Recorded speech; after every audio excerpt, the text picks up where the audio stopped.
Hello there. This is day 8 of 100 Days of Code, 8%. I guess 7% there. Today we'll make it percent. Yesterday I was working on quicksort on arrays, and then I did a handful of problems on binarysearch.com, just random coding problems. Today, there's nothing to review from yesterday. Quicksort was a review from the day before. So I believe I'll go ahead and start working on stacks. And I've got a good idea of what a stack is as a data structure, so to speak. Big thing is last in, first out. So things go on top of the stack, and things have to come off the top of the stack. And I kind of looked through what some of these articles were, and I recognized Tower of Hanoi. It's a mathematical problem, basically with stacking rings, 3 different rods, and it has a few different rules. Only one disk can be moved at a time. Each move consists of picking up the upper disk from one of the stacks and placing it on top of another stack. So you can only move one disk at a time. And then what makes this difficult is no disk may be placed on a smaller disk.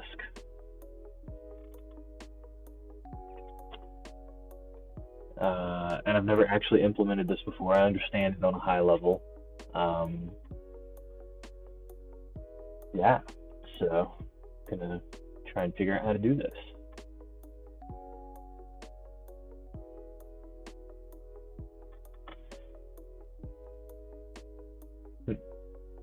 Hey there.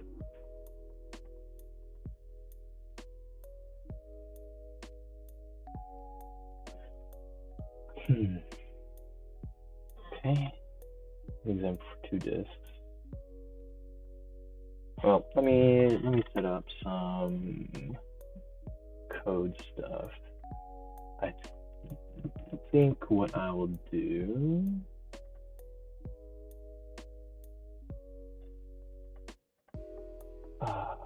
why do I just have it here? Yeah. So in tests, I'll make a new folder for stack. And then in 100 Days of Code, I guess we can just make it here, a new folder called stack. New file. 88 Junebug 88? Hey, thanks for the follow. Really appreciate that.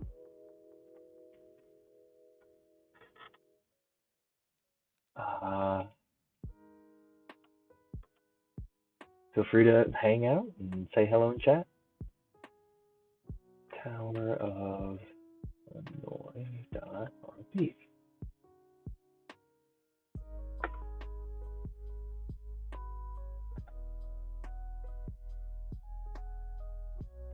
New file. Tower of Hanoi test.rb.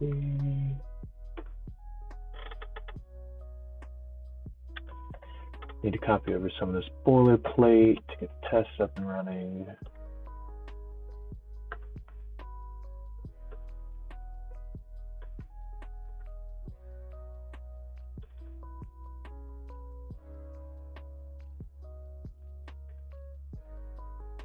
Tower of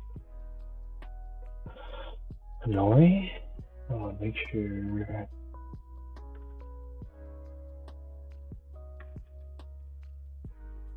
Tower. No.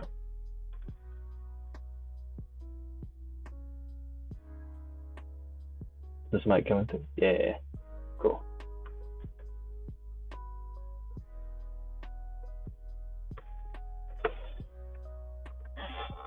Yep, Tower of Hanoi.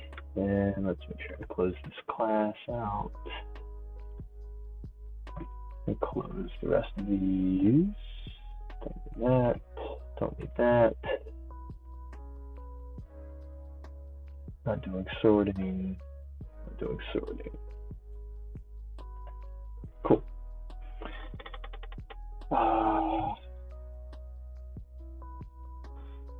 Class.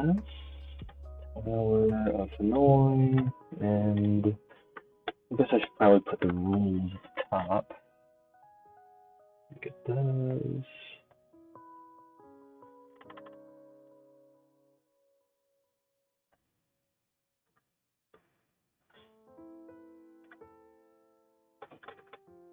Oof. That's quite long. Understand.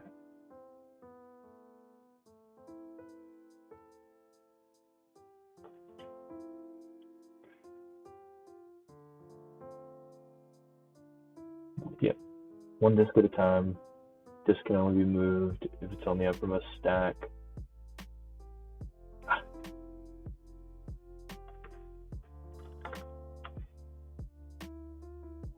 No disk may be placed on top of a smaller disk. Okay.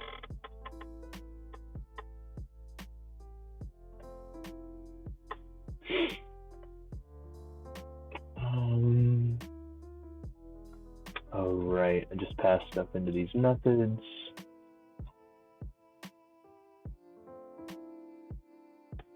Cool.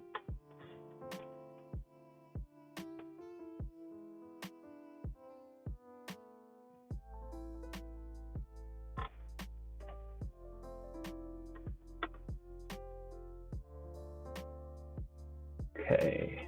Now let's read a little bit more about the implementation.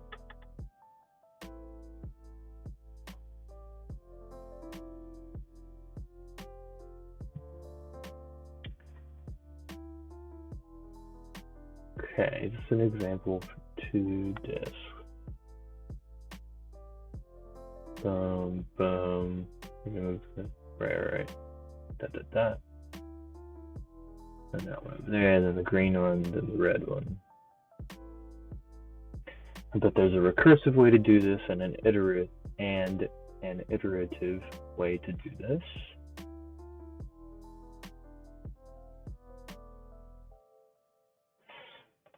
Okay, I will actually try to do this before I move forward. So, test, yeah, move 3.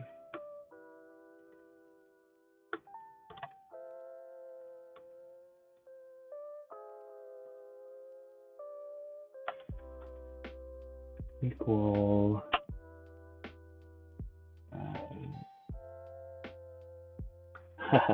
that's funny. Tower of Hanoi, move 3. Probably want to pass it something. I think the easiest way to represent this is probably going to be a matrix.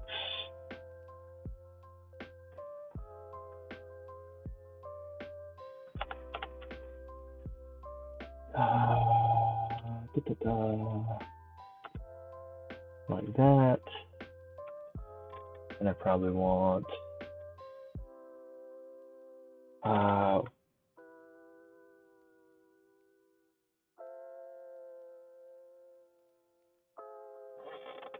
3, 2, 1.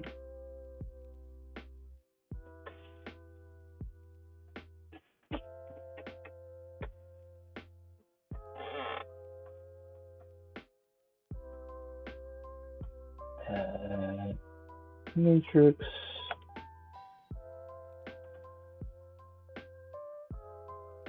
Oh yeah.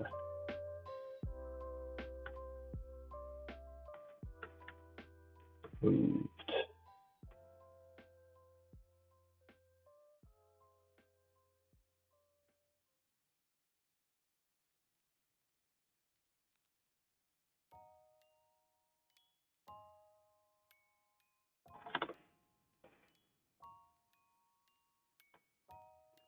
That matrix moved. Okay, so that is my starting tower. Towers? Towers. I guess there's no real. I don't know how to check it as it's working. I'll think about that. I'll see if I can get this to work and think about how to test it. Def move 3. We'll call them towers over here.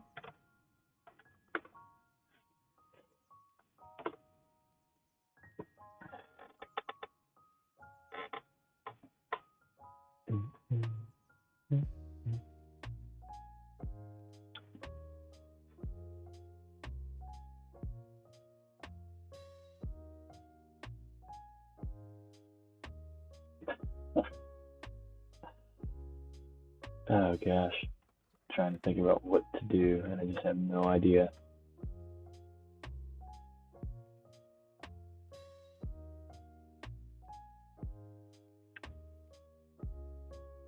Well, I know that's a matrix. I need to do things like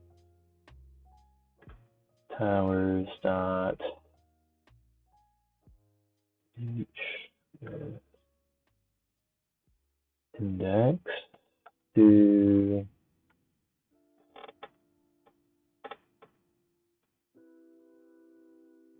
row or let's make sure I end that. Just forget to close it. And then row dot each within that do this column.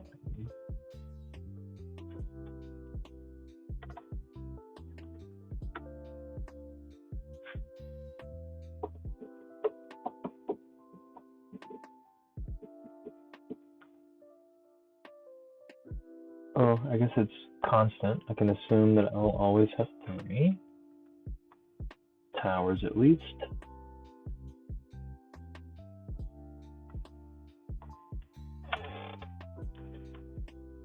So there are always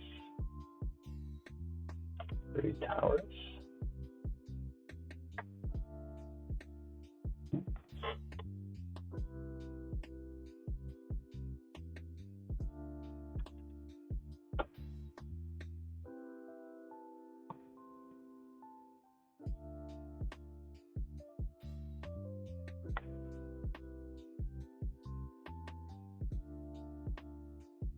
Oh, now we can use push and pop.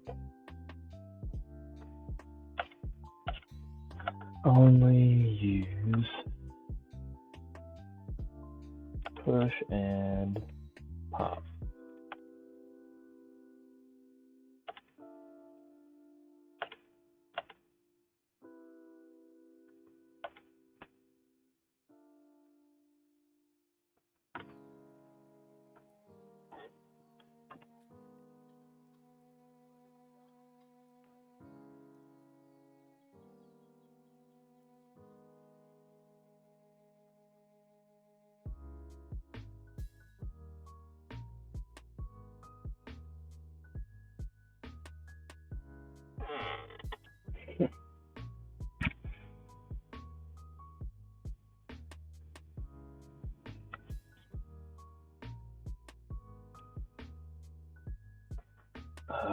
So don't want to do that.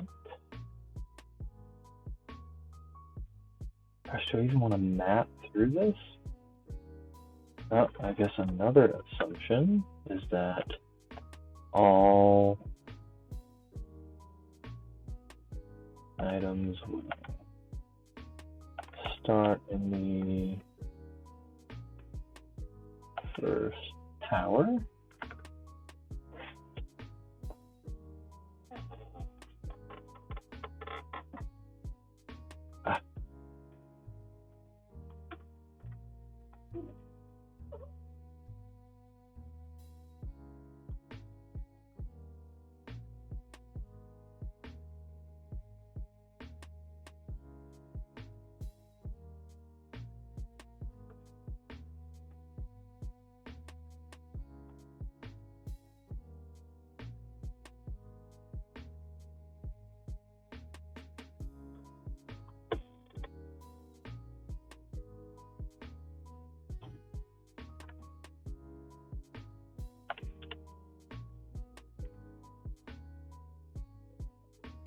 I don't even know if this is worth it. I want to try it though.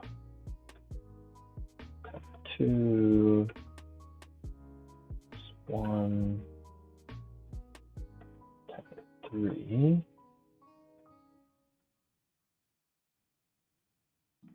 Is 2.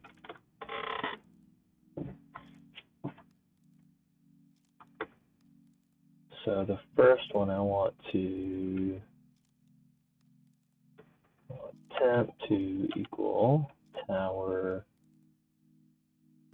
1 dot pop,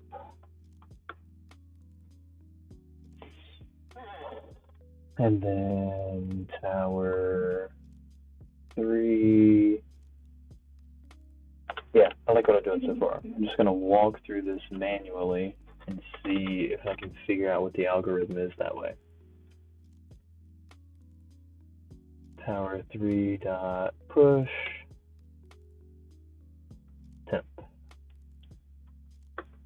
and then I want temp to equal tower 1 dot pops. Let's do that again, and then tower 2, getting that pushed onto it. Yeah. This is gonna be so ridiculous. Okay, so that's 1 move. That's 2 moves. No, man. And now we want to pop off of tower 3, because that's where the smallest one is, number 1. And we want to push that on tower 2. And now we can do this again.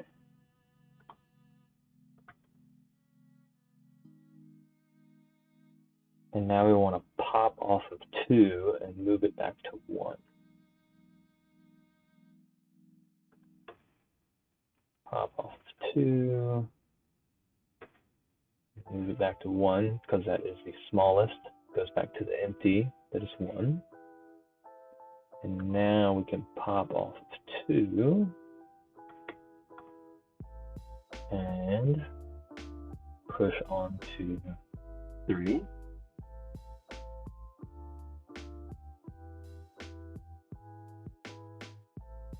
And now we want to pop off of 1 and push on to 3,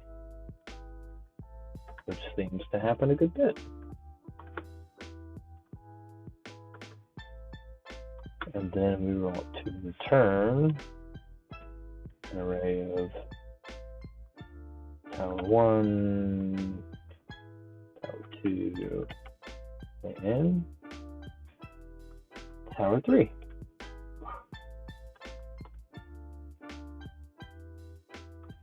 All right, let's run those tests. Repeat test. Stack.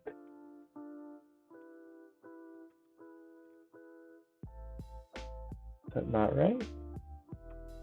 Read his code.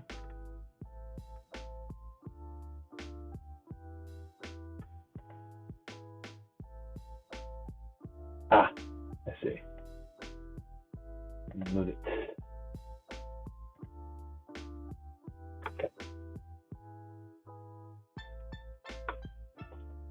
Just be quick. Broke. Oh, right. That makes sense. Did not set up my tests appropriately because I was still requiring from array. CCB stack.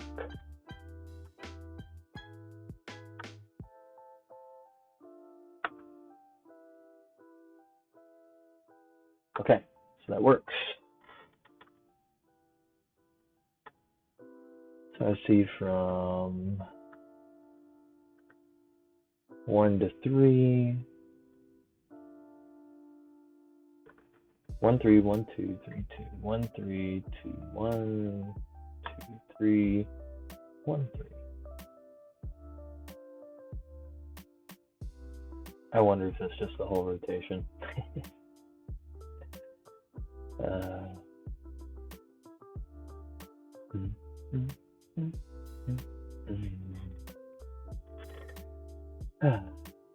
Hey there.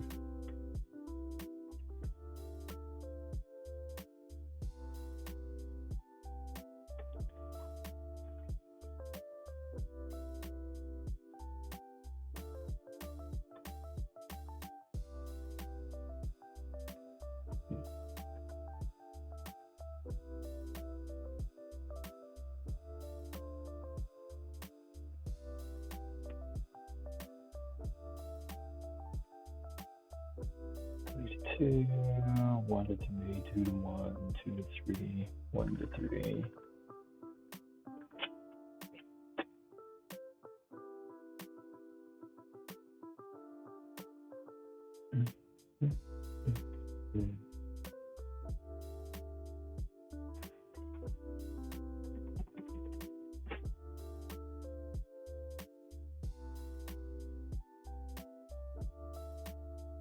Oh gosh.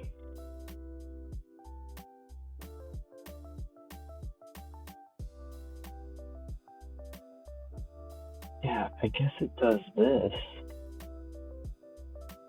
And if we added a fourth one, let's see what this looks like.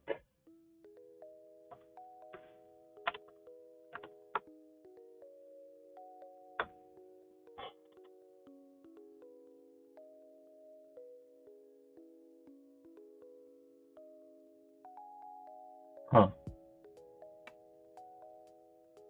So then what we need to do, take 4 and move it to here, and then move 1 back.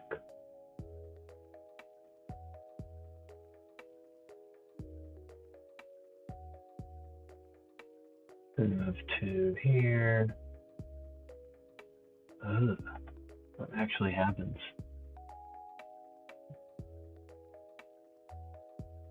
4 gets moved. 1 gets moved on the 4. 2 gets moved on 2. That doesn't make sense.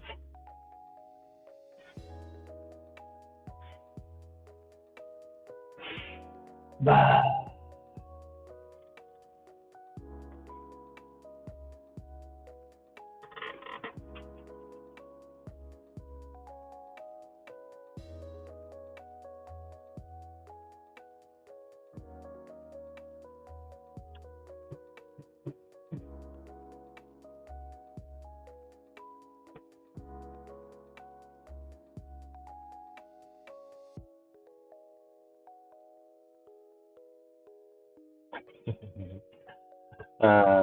Just for funsies,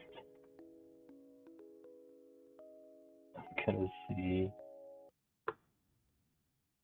what happens. So move 3. I'm gonna call it on this. If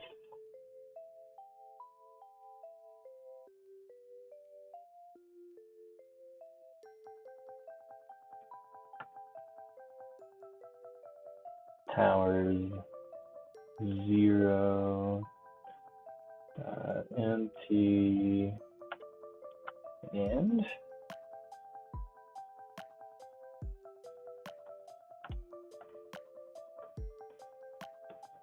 towers 1 empty.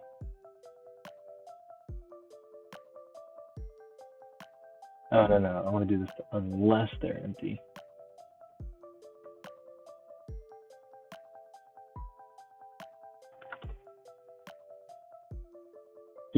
Yeah. This is just for funsies. I don't think this is actually going to work.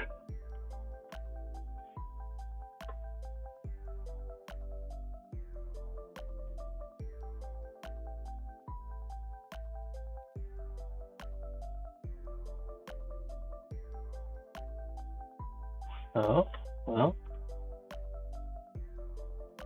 Should probably return something.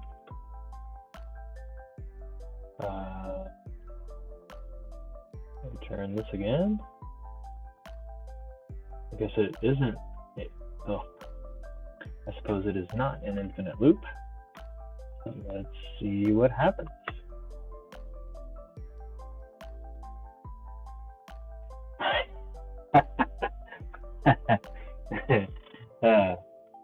Awesome.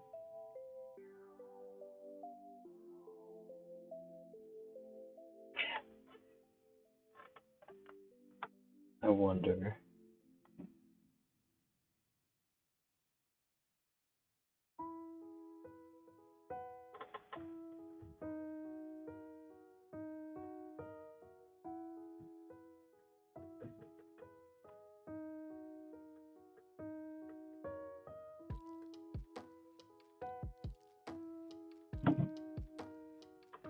Huh. I wonder if I could do something like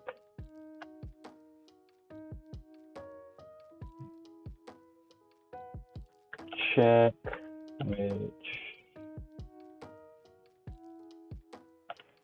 tower has the smallest. I'm just gonna call them rings for now. Smallest ring. Pop off or pop that ring.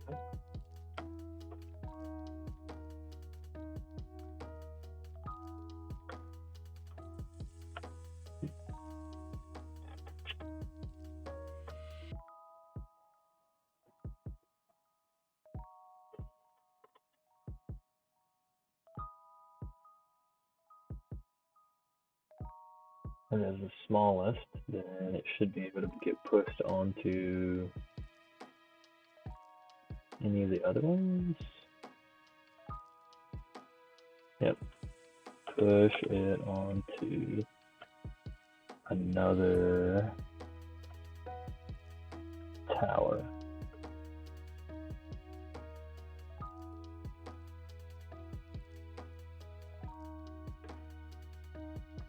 Let's say onto the tower with the second smallest.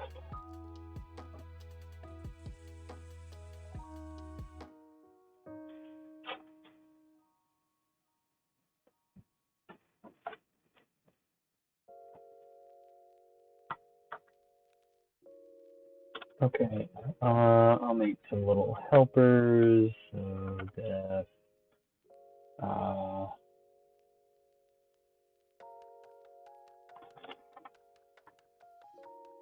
get a top, a stack.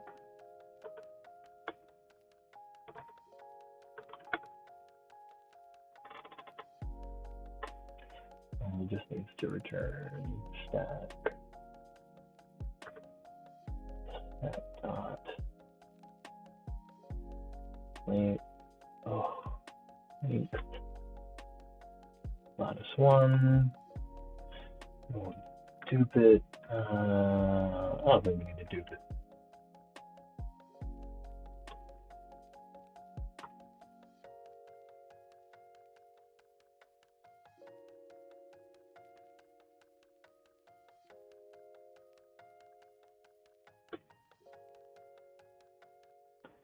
I don't really need to keep it with the value. I need to keep it with which tower has the least one.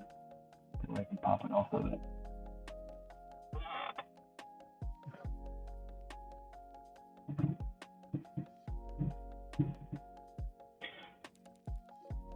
Probably do something like towers dot each.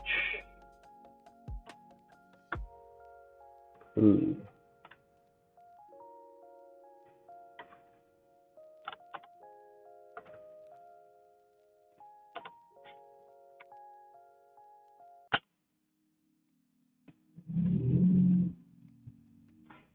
Tower. Oh, I need a little slide.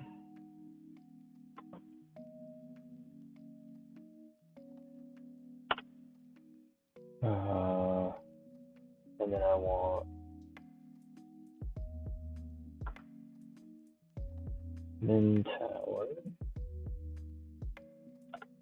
to equal tower if and tower dot empty or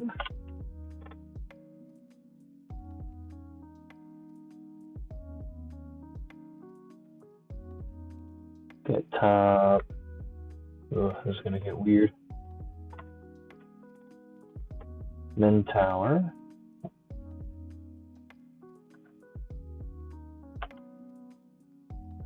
is greater than.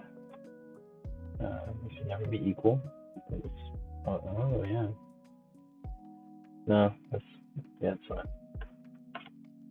If min tower, get top min tower is greater than get top tower.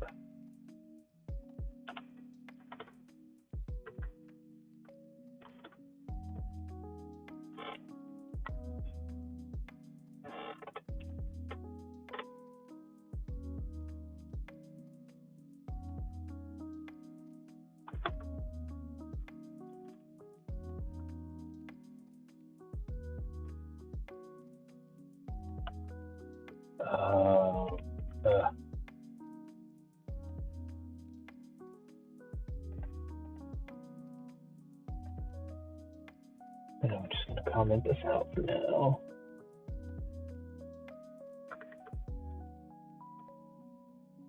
So you don't have to. I know it terminates.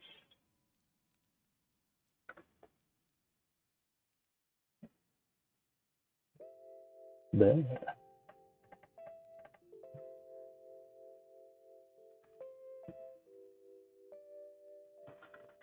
But it doesn't like comparing with no. That's fair.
It just doesn't like this.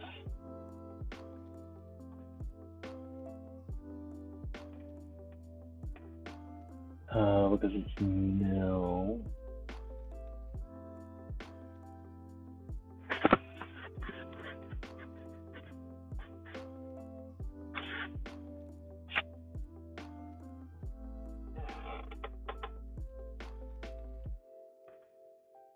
Oh. This is just going to get unwieldy now.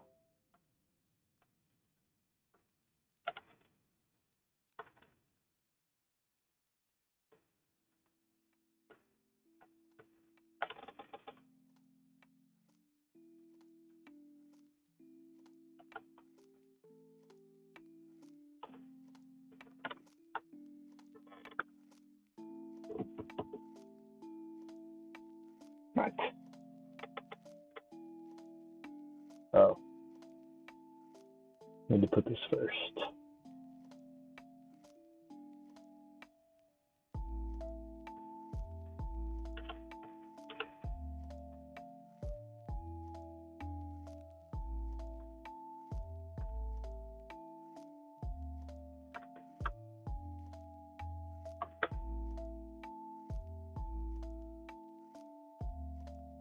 Cool.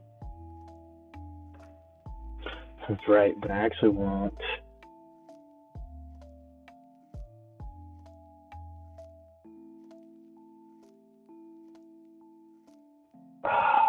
wonder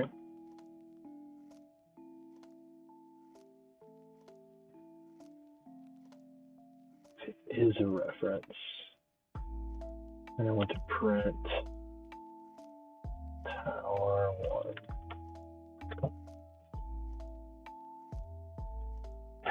Is it?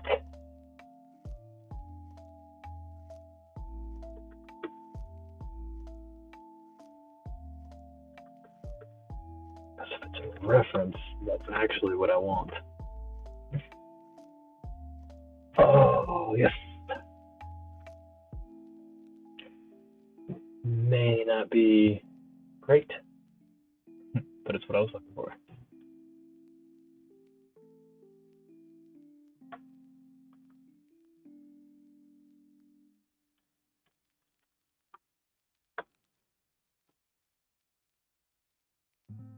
Cool.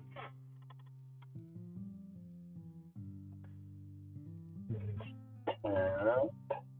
Cool. Then tower up top.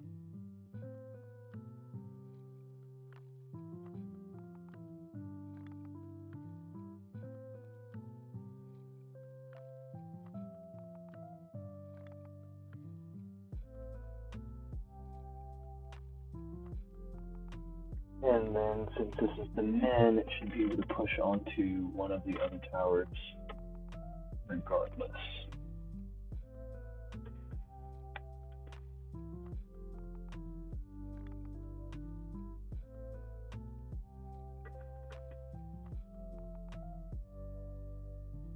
Wait, this is always going to pull one off the top. This isn't going to work. Alright. Time to go see how it's done.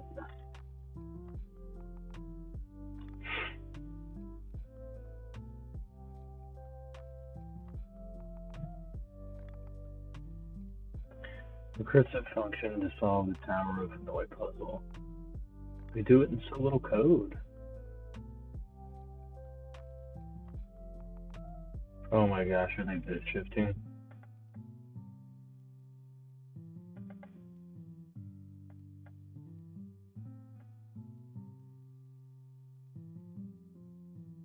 No.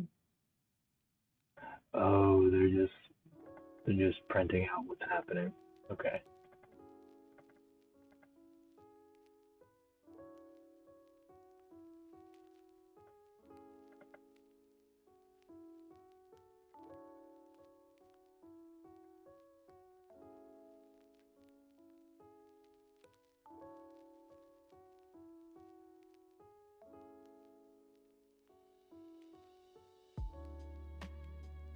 So from rod to rod, auxiliary rod.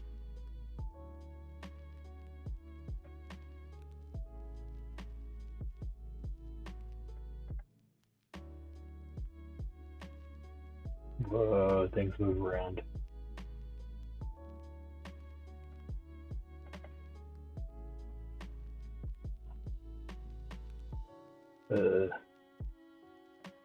Thinking is the link.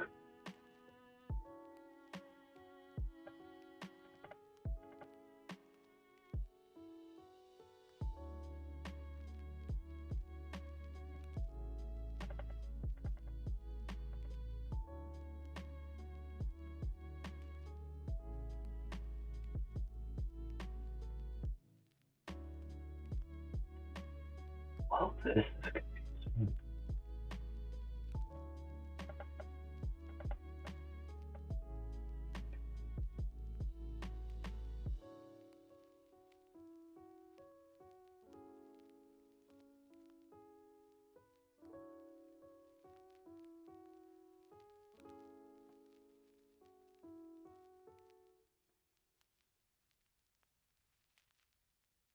Oh, hey.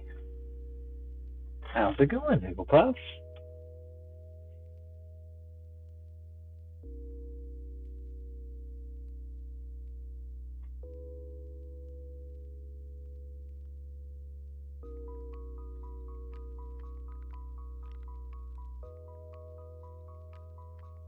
I'm trying to figure out this problem.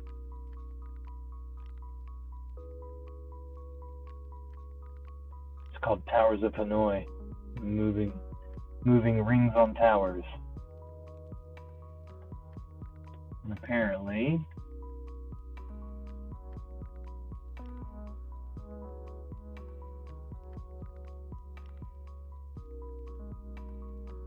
wait, you died? Oh no.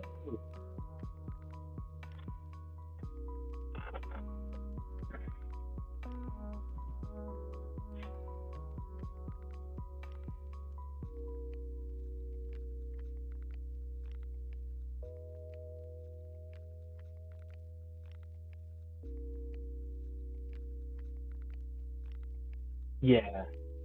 Yeah, you think you've done the physical version? There's like a handful of children's toys, or even like solving this in a math class somewhere that are pretty popular. That's why I picked this coding problem for this evening. I recognized the math problem. It's fairly popular. But I have no idea how to actually code it.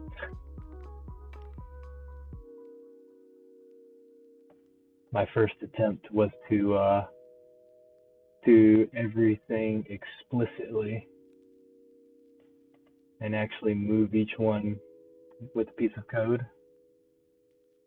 But apparently you can just write a loop that does it all.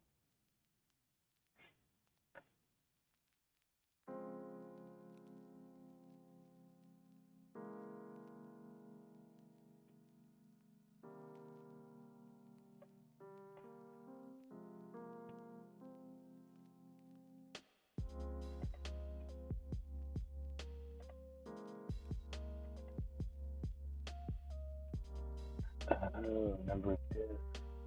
Okay. And there's a number of disks.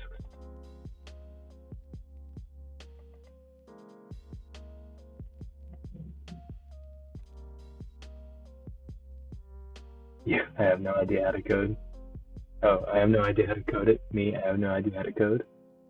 That's only a difference of 2 characters. It can't be that hard.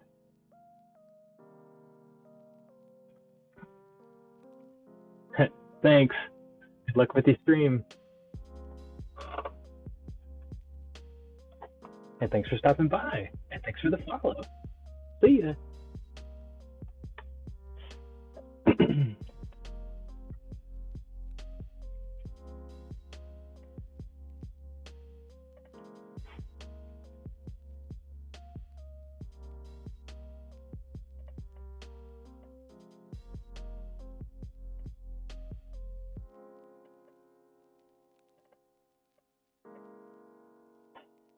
It seems like these are just passing in the number of rings. They're not actually doing these checks. Alright, there's another implementation. And let's see if this looks more similar to how I'm thinking about it.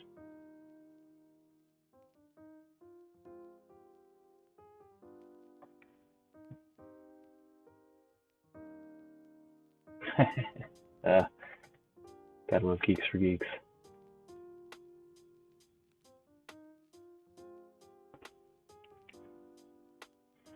Okay, calculate the total number of moves required. Oh, geez, that's a thing. I already discussed the recursive processing that for n disk, total moves is 2 to the n minus 1. Okay. Is that a thing? Where is that mentioned?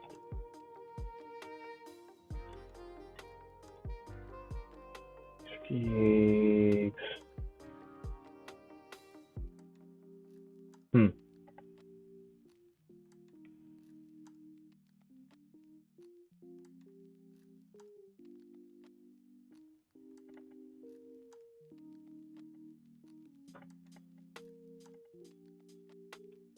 Number of disks is even, then the interchange destination. Wait, then interchange destination pole and auxiliary. Why do they call it destination and auxiliary pole?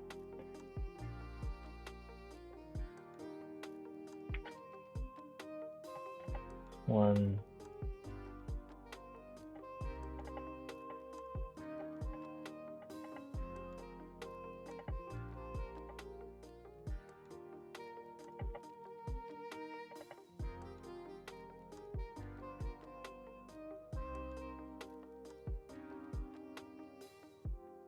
Oh, well, this has stuff. I equals 1. I modulo 3 equals 1. Legal movement. That's got bad. Nice. Probably source auxiliary and destination, but still funny.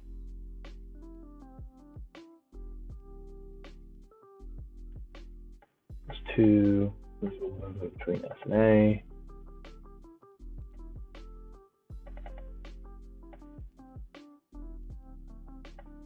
Zero between A and D.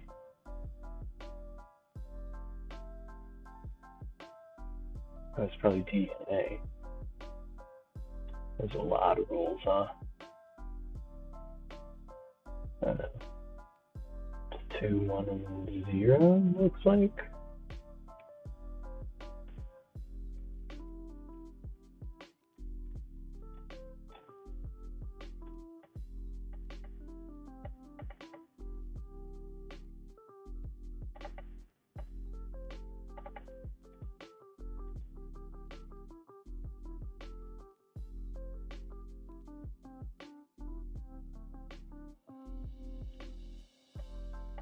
Yeah. I don't need to worry about stack implementation. I'm just using built-in arrays, push and pop. Ah, yeah, this is much more similar to what I was thinking.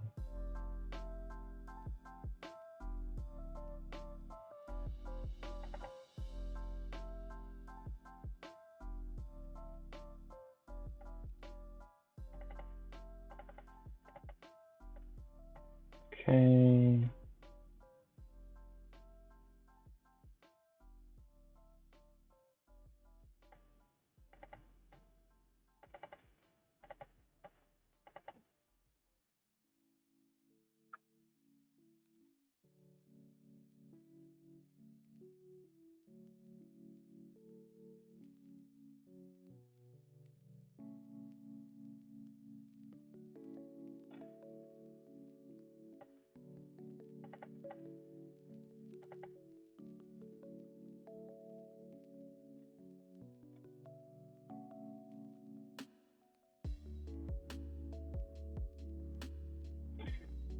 All right, so this is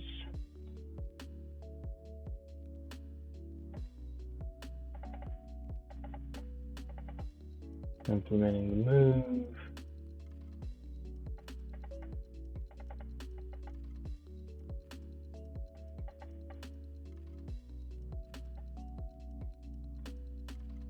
Okay.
Oh, they don't have Python implementation. Okay.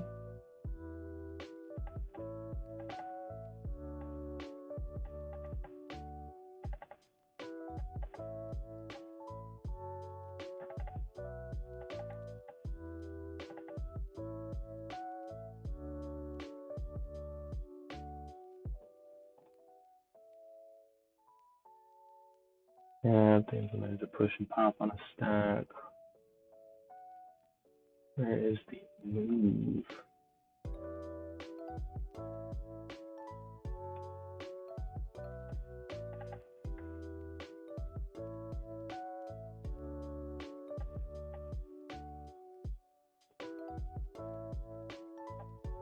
Move disk.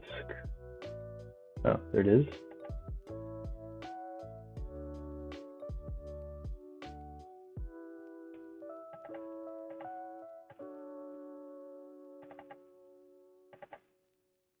Oh, they're just logging out the move. Okay.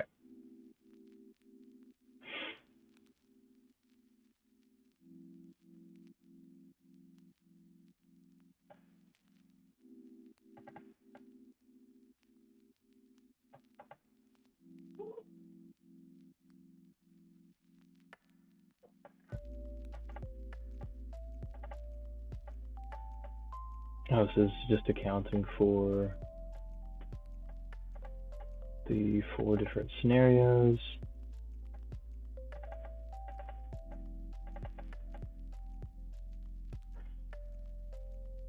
Source. Why do they have to do that though?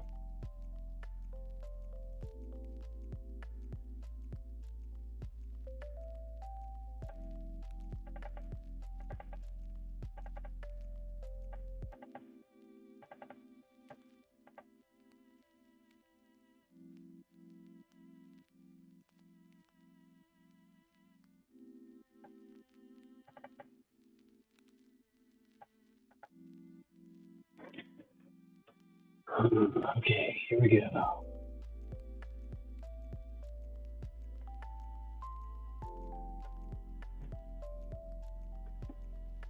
Oh, I got angry. I got so angry.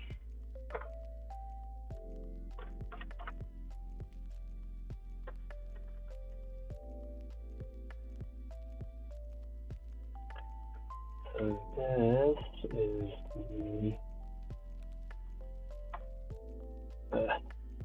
oh my gosh, where is it? Main loop.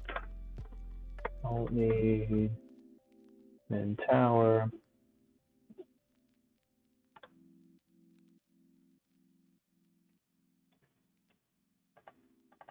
Need to figure out total number of moves.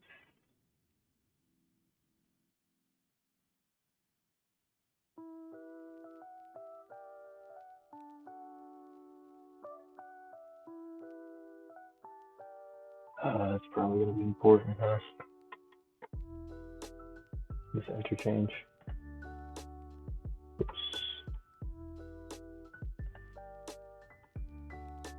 Okay. Yep. That.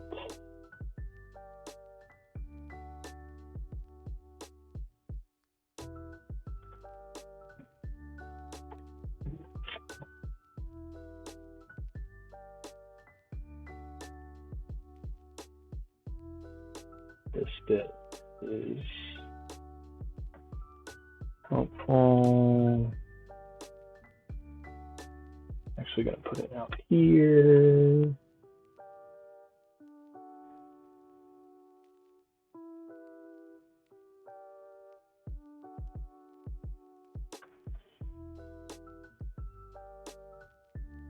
What? Rating? Oh gosh. Hey everybody. I hope you like Ruby. Hey, thanks for the follow, Emolius. I appreciate that.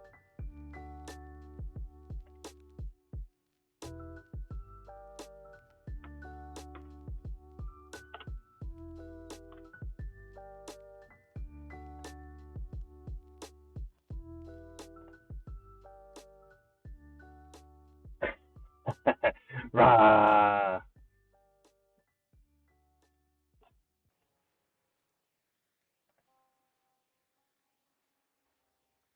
Okay. So I do want. Oh, no. Oh gosh. Draco Zerker? That's a cool name.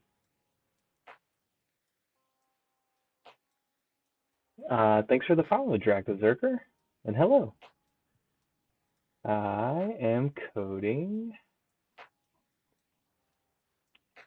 I can find a good picture of it. I'm using a language called Ruby and doing a coding problem called Tower of Hanoi. And this is basically it. You start out with 3 towers and a set number of rings. This diagram has 3 on it. And the basic rules are you can only move 1 tower at a time, and smaller towers have to go on bigger towers, but not the other way around. So on a high level, conceptually, I understand it. But the actual implementation of coding it, not so much.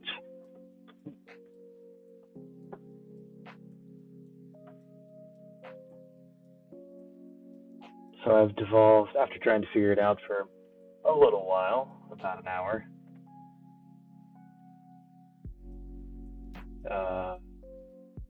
Now I've devolved into translating another coding language and picking out pieces that I like. Oh, I've seen them teach this to monkeys in real life. Nice. Oh man, we're going full nerd here. Yeah, definitely full nerd.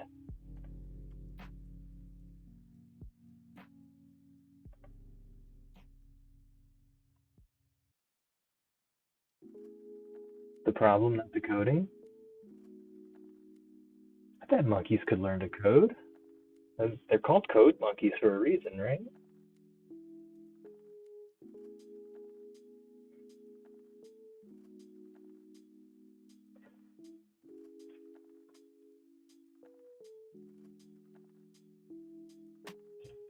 I don't like that variable name. Dude, if monkeys could code this, I've lost the monkeys. Yeah, that's probably true. We'd have all lost by now. Be in Planet of the Apes realm of things. To be. Oh gosh.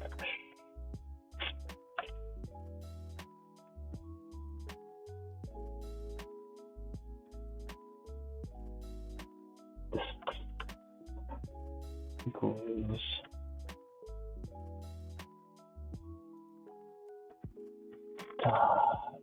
length minus 1.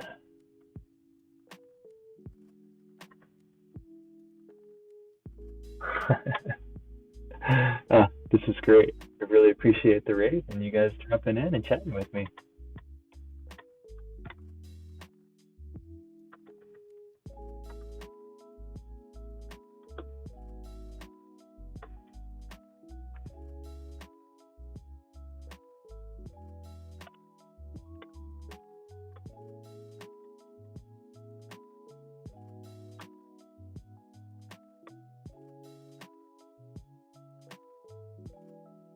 Okay.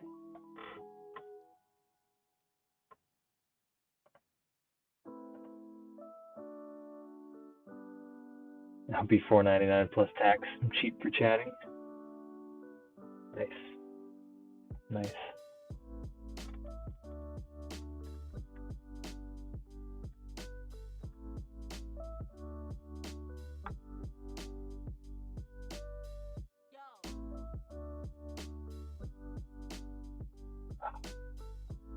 Okay, so this will only take 7 moves.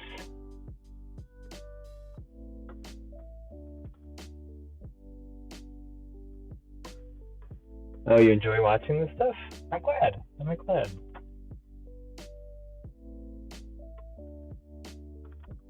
I've been enjoying streaming it. This is day 8 of streaming ever, so it's been pretty fun.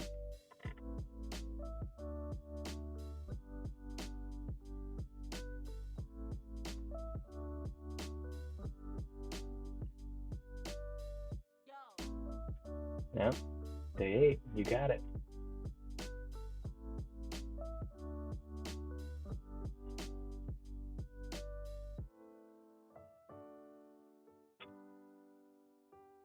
What's this?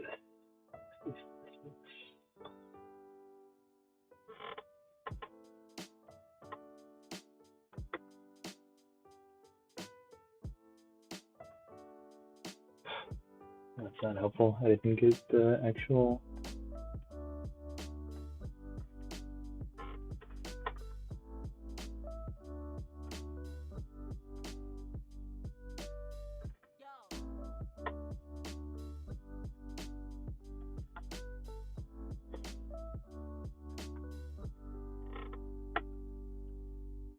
Oh, I think I want to put these towers up there.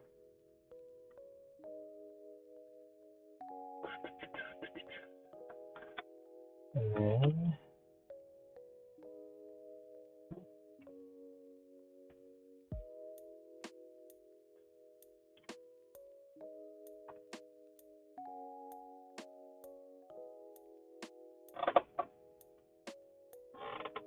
oh, this is number of discs.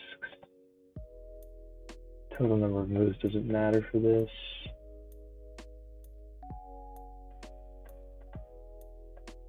Oh, okay. Cool.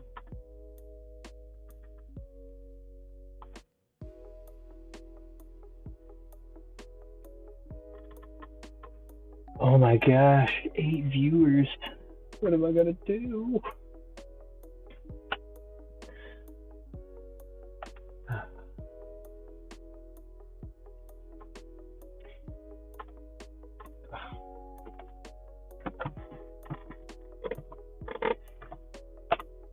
Discs modulo 2 equals 0. So basically, if it's even, we want to swap the last 2 towers.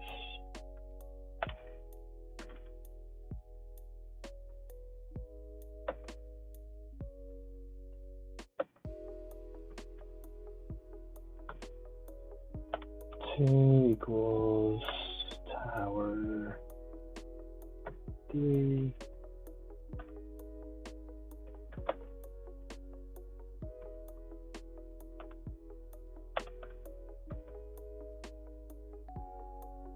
Is X. Cool. Easy enough.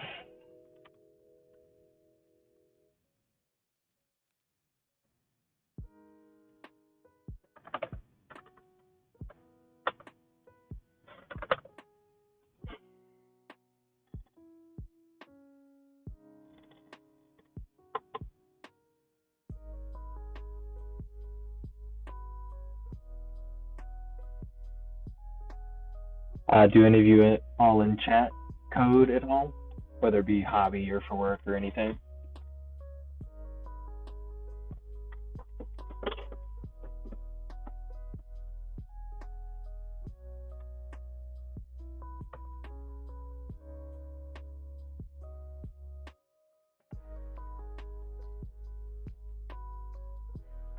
Okay.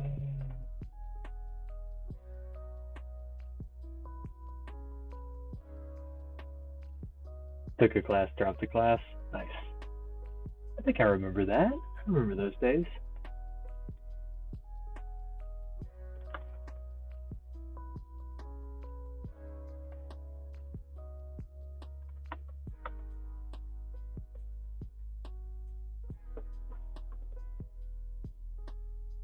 Those were also the days you were trying to get me to play Realm.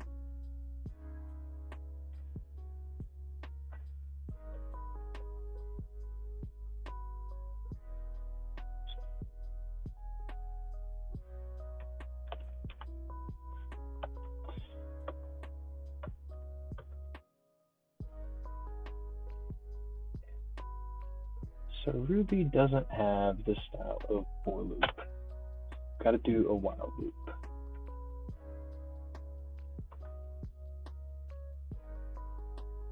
The amount of games you try to get me to play. Yeah, that's fair. That's fair. I've tried all of them. I think the only one I still play consistently is Hearthstone, though. I really enjoy Battlegrounds.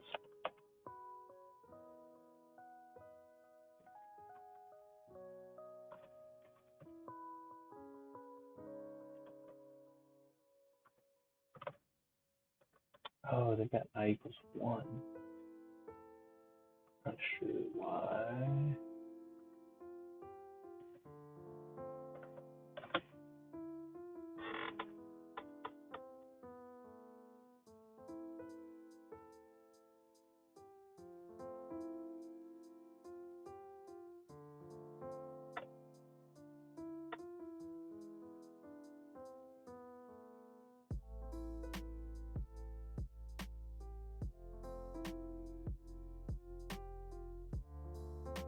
Thinking about doing a Hearthstone shenanigans video.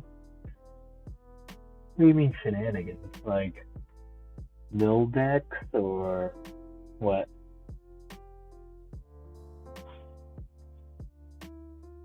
Just a little fun.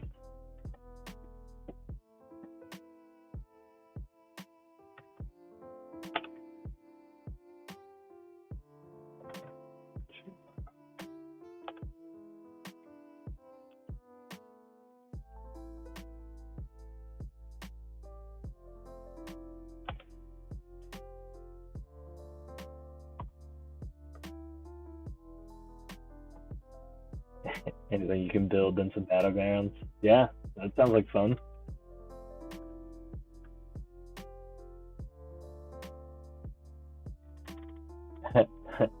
If it's shenanigans and battlegrounds, just hope for whatever the new Dark Moon guy is, and just keep rotating people around.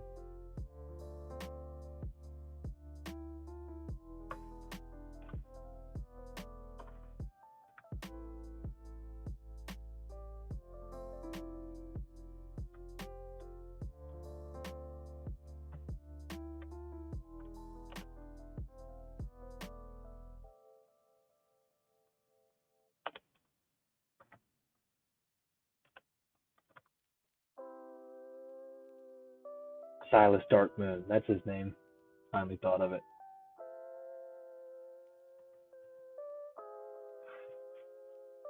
A lot of shenanigans you can pull off with him. Yeah, I haven't played with him very much, but just the fact of actually moving things around on the board, or someone else's board, um, seems exciting.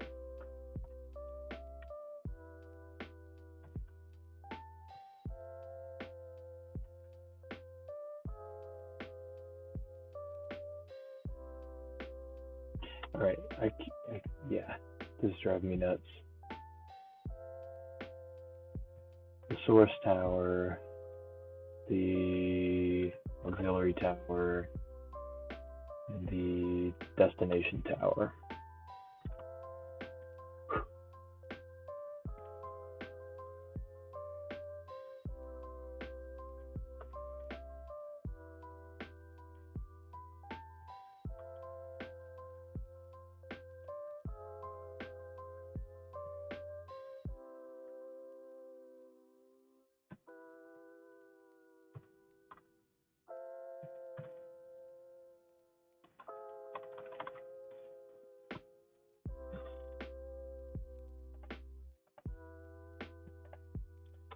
Okay, so source, destination,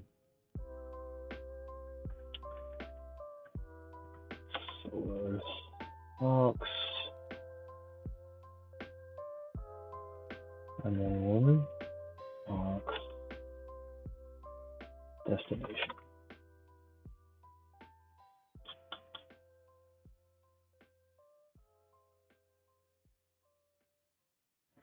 Now you can make that move disks.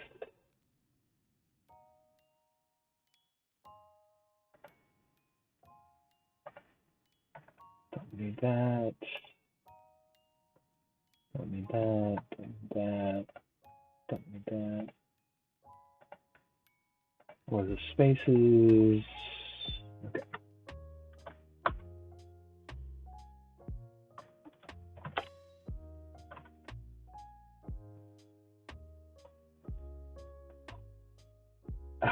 Great.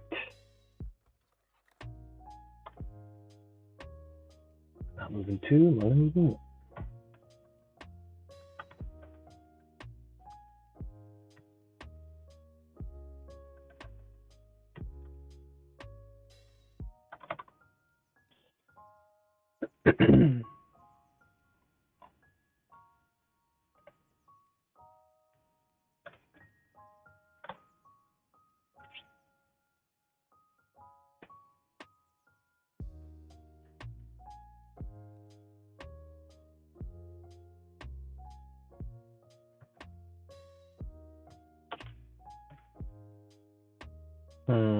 Yeah, that's not super. Source and destination here aren't that great of names.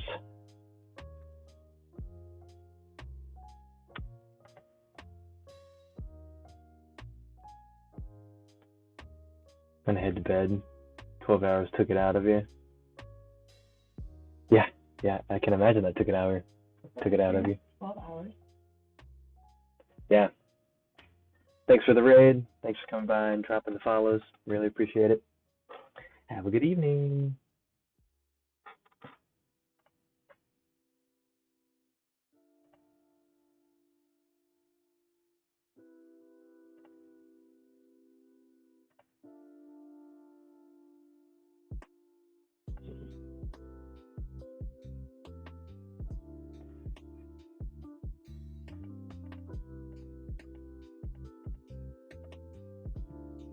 Poll 1 is source, poll 2 is destination. But I'm actually passing in the array.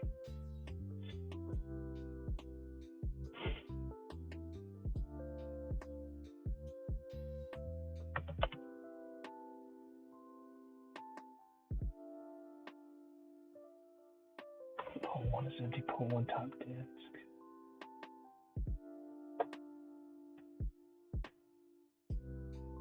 Oh, they're popping both, and then, well, I don't want to do that. So if source dot length equals 0,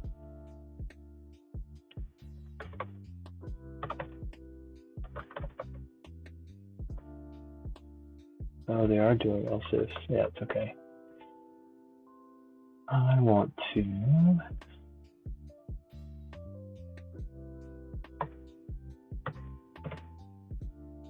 destination.push source.pop.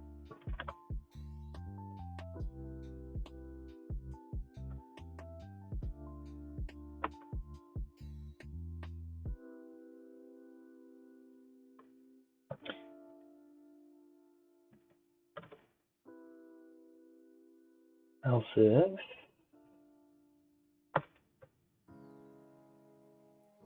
same thing.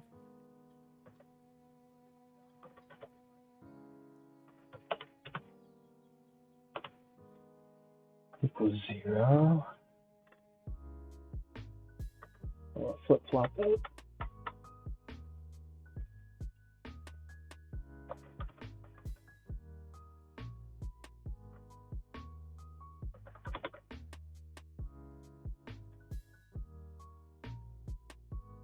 Yep, makes sense.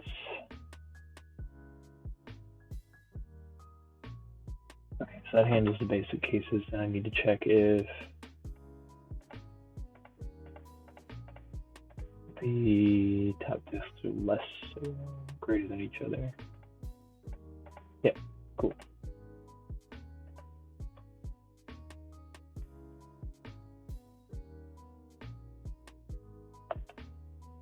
There we go.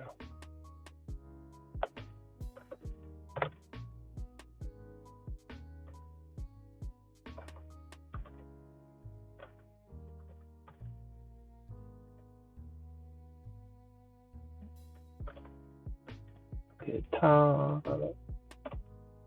just is greater than get top source.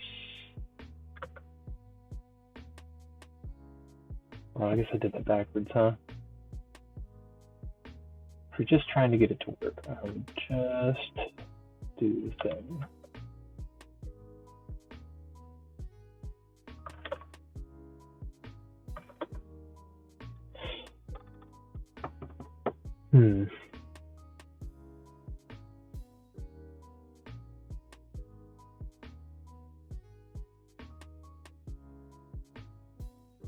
I've got 2 pushes here.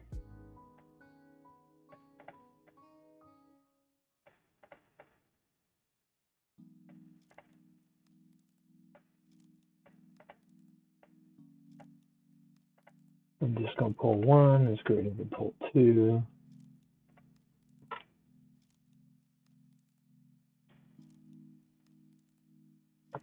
Then I want to move from pull 2 to pull 1. So I do that.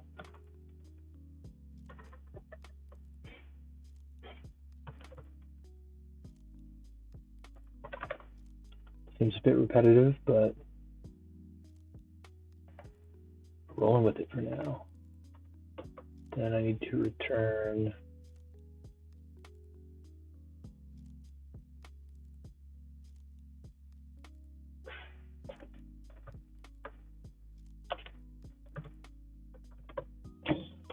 source and destination.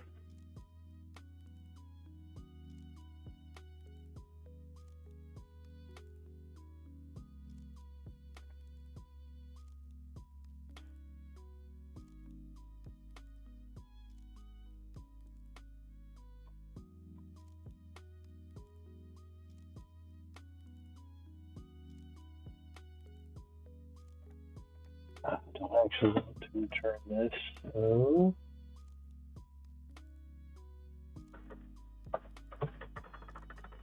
let's just make this a lambda.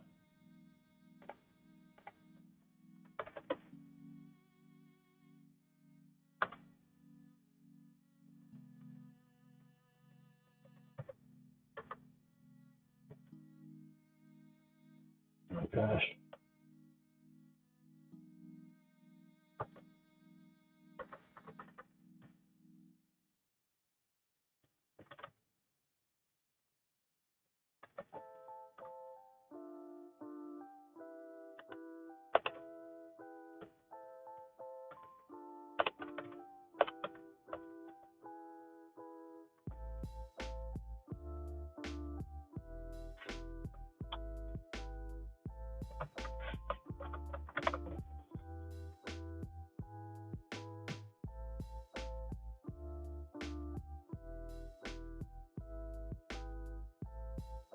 So now that should work.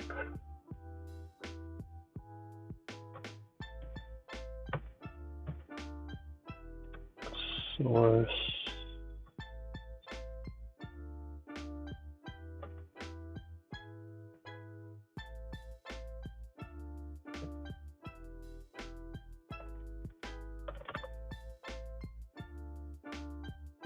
I don't think this is going to work. That's okay.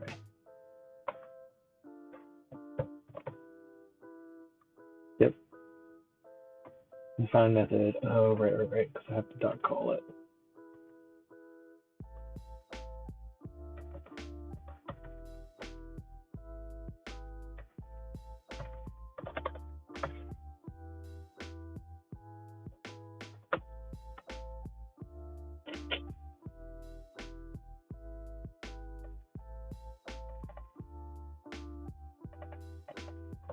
And so still calling move.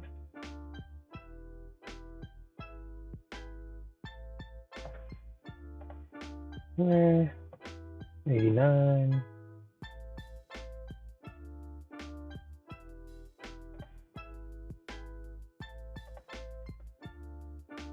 Pretty sure I defined that right.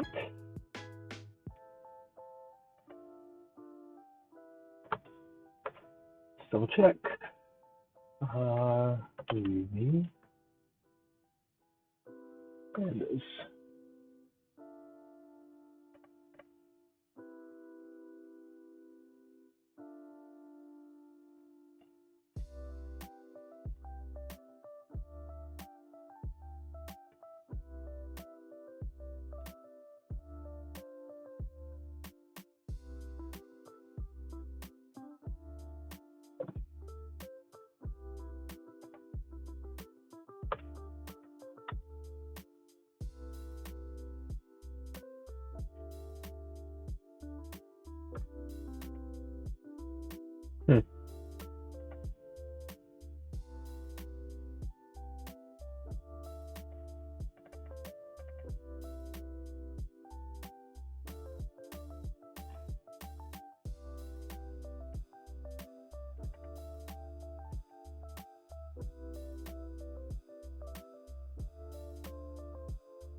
Alright, let me try that syntax.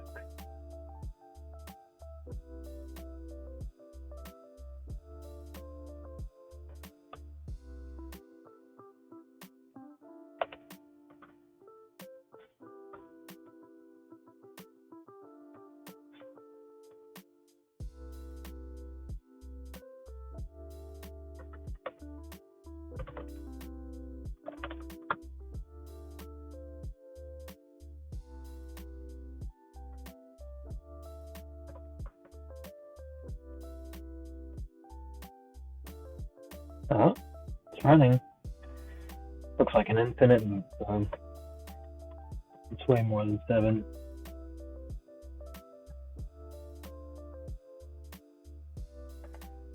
Let's make sure this is actually getting called.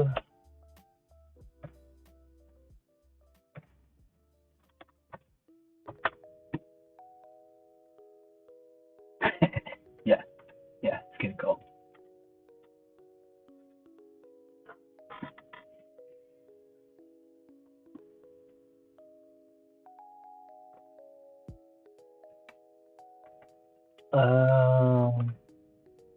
I do this every time. Actually, have to increment my iterator.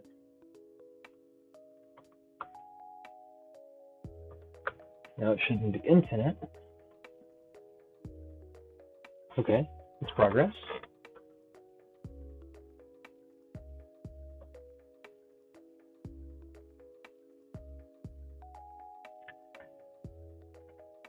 Line 67.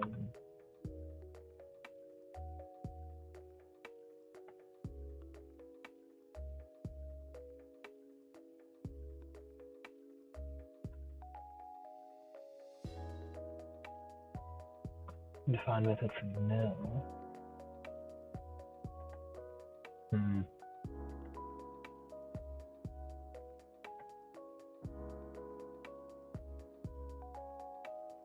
Let's see what they did.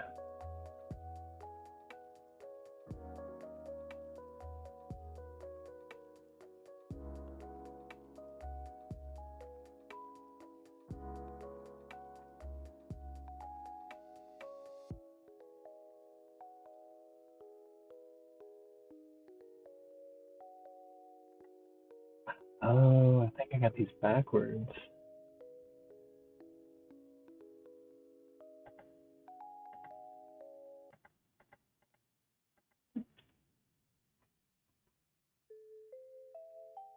Yeah, let me go look at it and see what their push function is doing.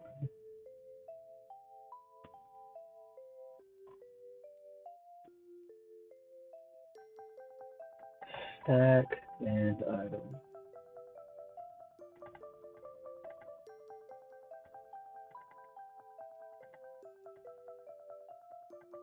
Okay.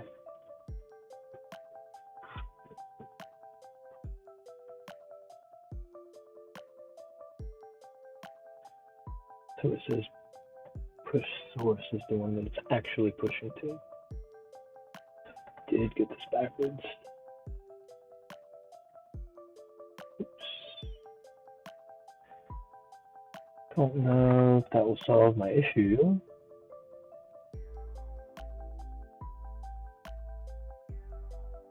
source is greater. Yeah, it's backwards. No, I had that one right.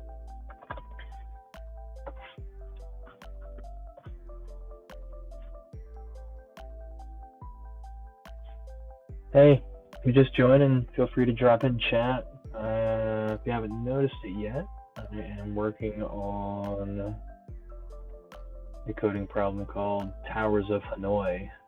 You have 3 different towers and rings to move across them, but you can only move one at a time.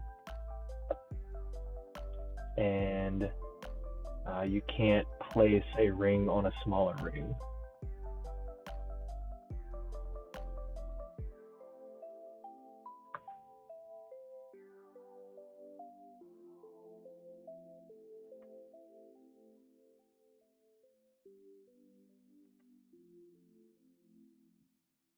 Okay, I think I've got this fixed. It's saved. Let's run the tests again.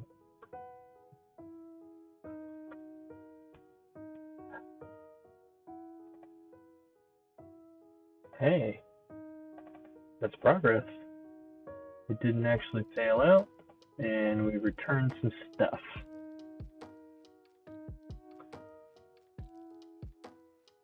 Cool.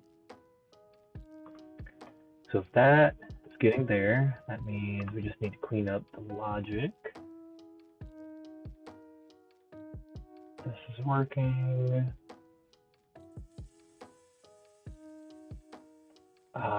Yep, I bet this is the problem. Because here, we're not really changing anything.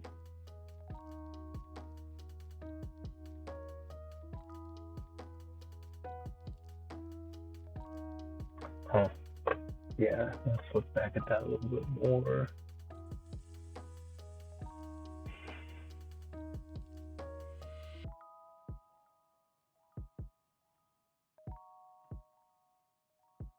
Yeah, so they're implementing this with characters.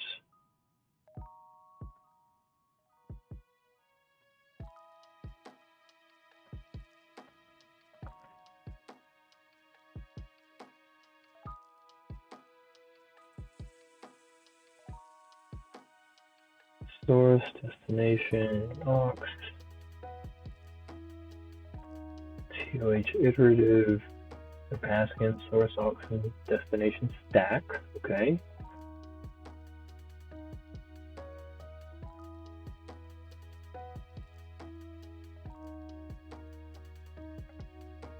Okay. S, D, and A.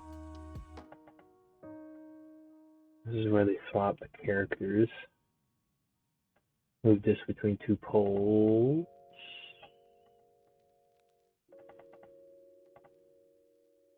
Coding destination. Okay, so I need to see what they're doing with these characters right here.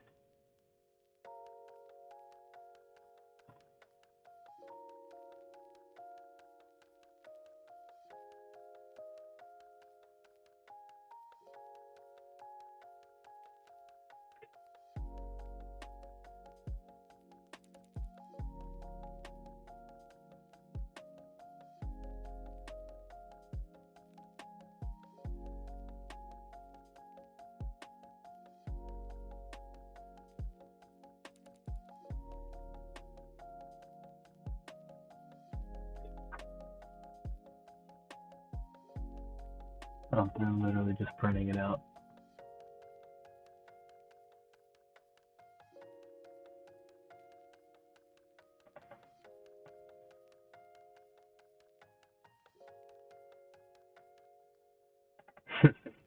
Yeah.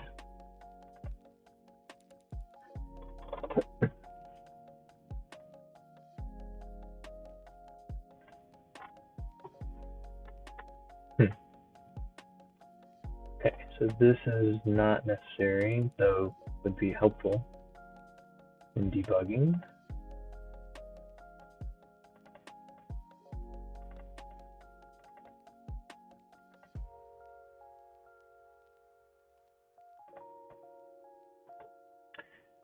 So I'm not sure that that is necessary.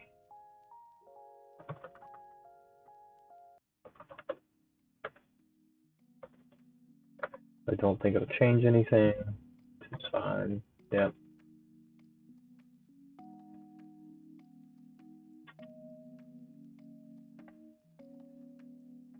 Source destination, source aux and destination. Modulo 3 equals 0, modulo 3 equals 2, modulo 3 equals 1.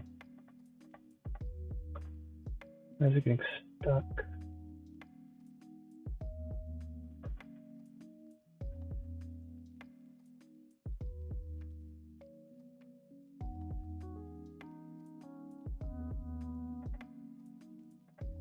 Two to 3, so 2 times 2 times 2 is 8 minus 1 is 7. Okay.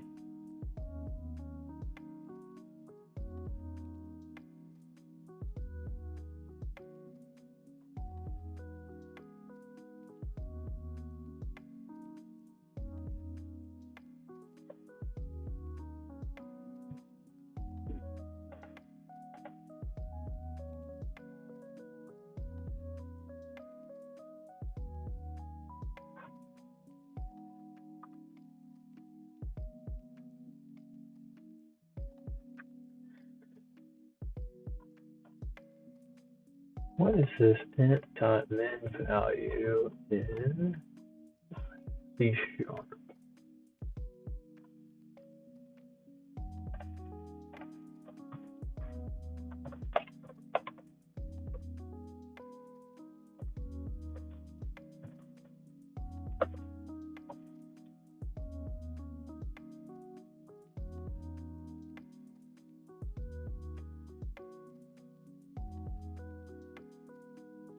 That's what I thought.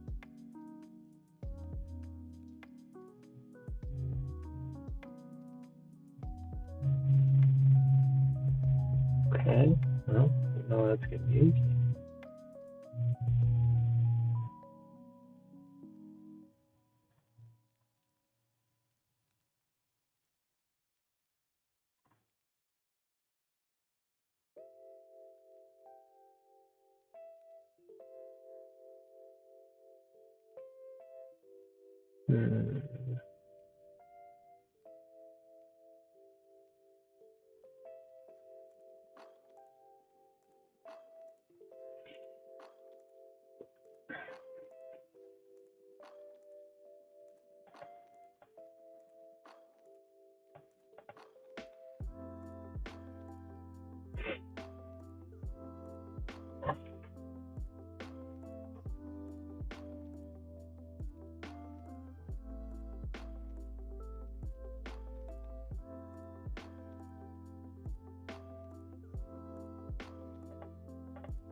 They're just pushing it back on top, which is fine.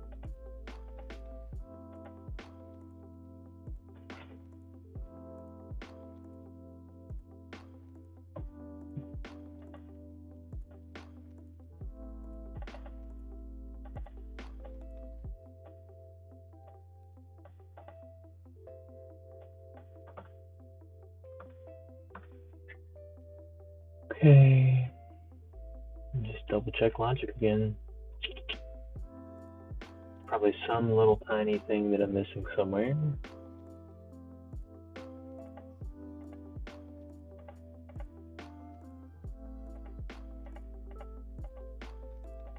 Destination at length, push source dot pop. If the top of source is greater than the top destination, push the top destination to source, and otherwise push the top of source to destination.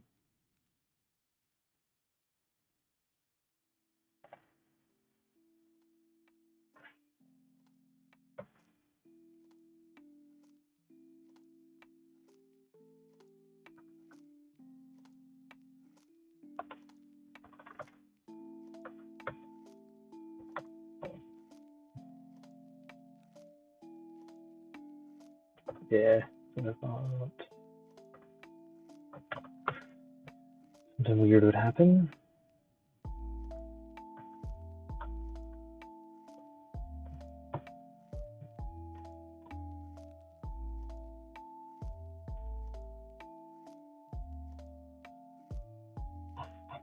Okay.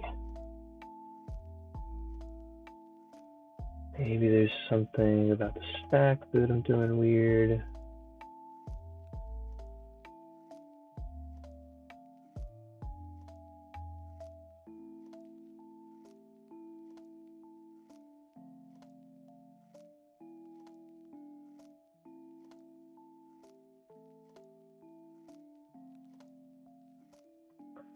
Should never overfill.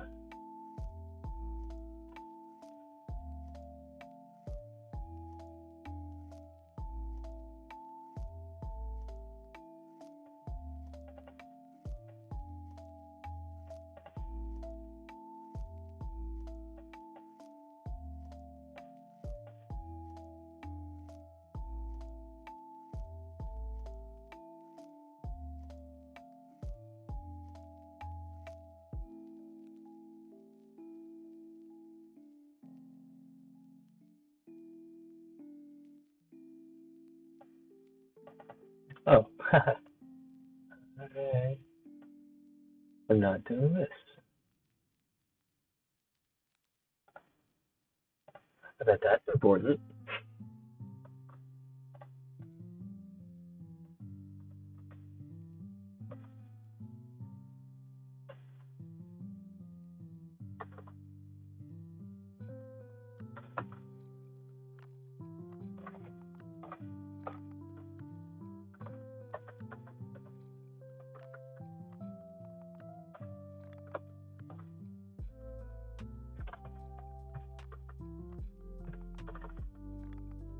Let's put this up here.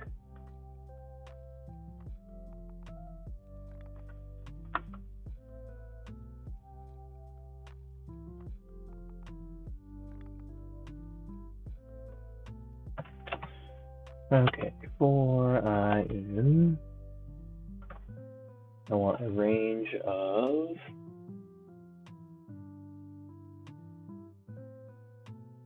disks down to 1.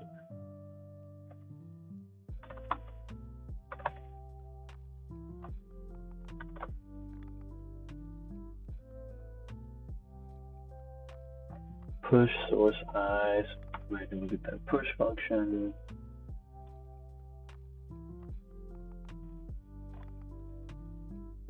There it is.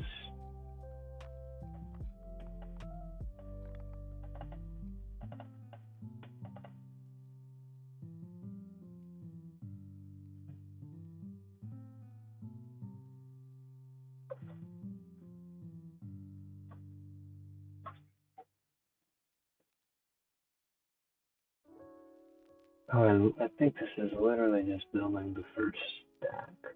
Yeah. Okay, well, I don't need this one.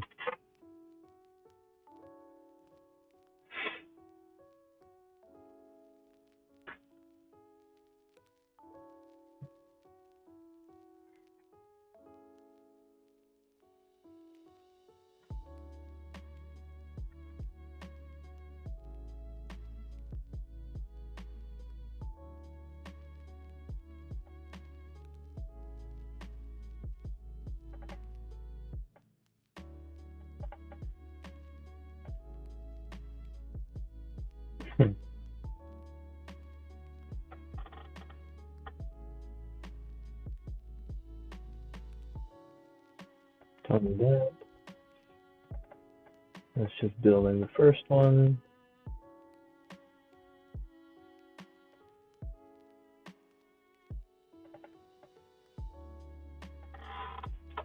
So equal to? Did I do that? Did not.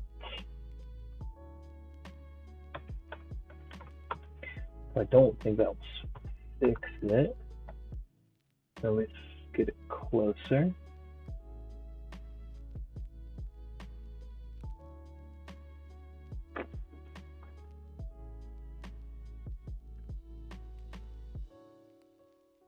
Cool. Let me make sure my tests are right. Put that to that.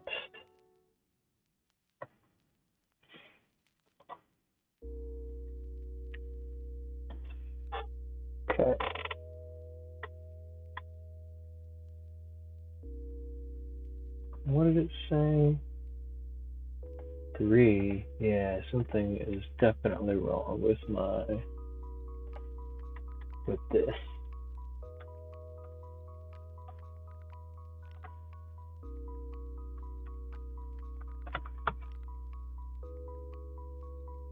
Tower 0 length -1.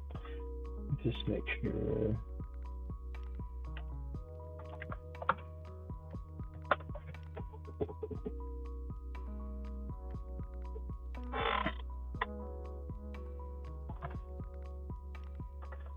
Ha.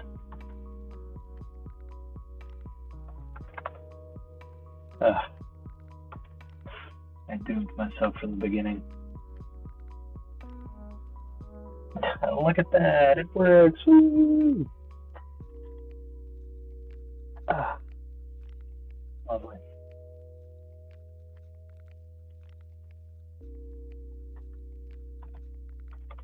Okay, so that's awesome.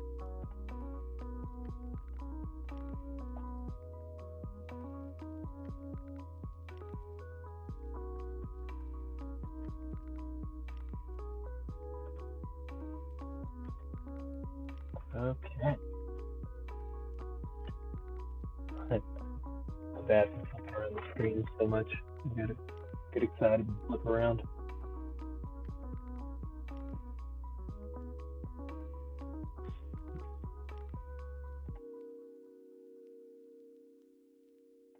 Okay, no need for this.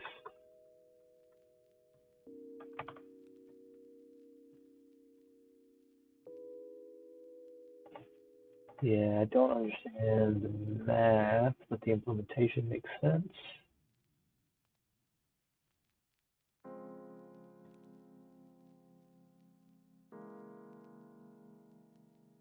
Ooh.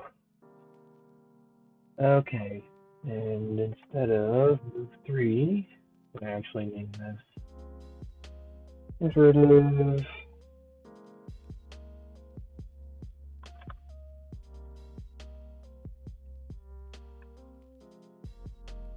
So I need to rename it over here.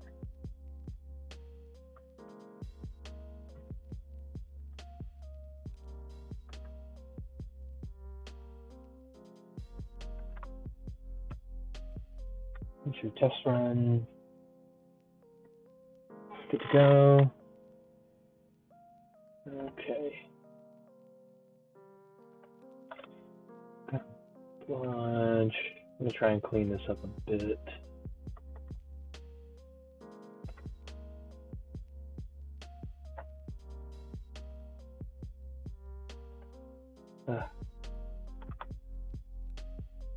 It's a little laggy. Oof. Am I getting a little laggy?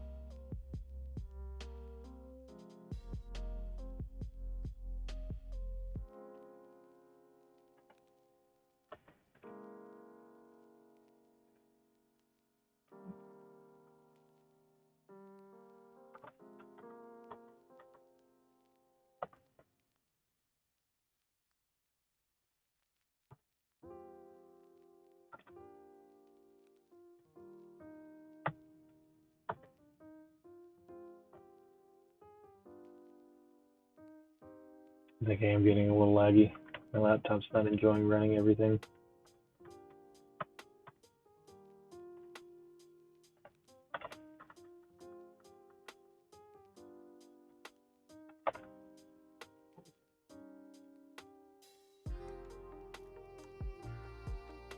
Ha!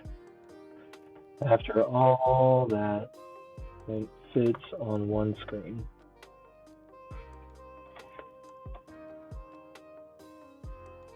Lovely.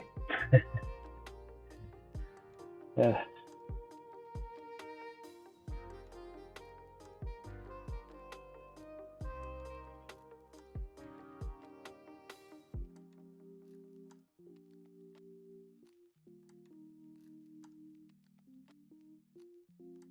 Yeah, I wonder what the math is behind this. I divided by 3 with a remainder of 1. Swap source and destination.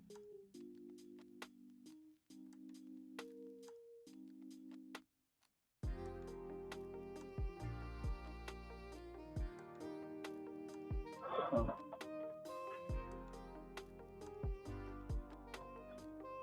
Any math geeks know the math behind this? It'd be awesome.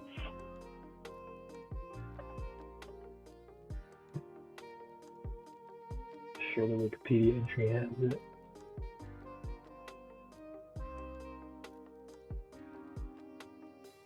Oh, it's not linked here.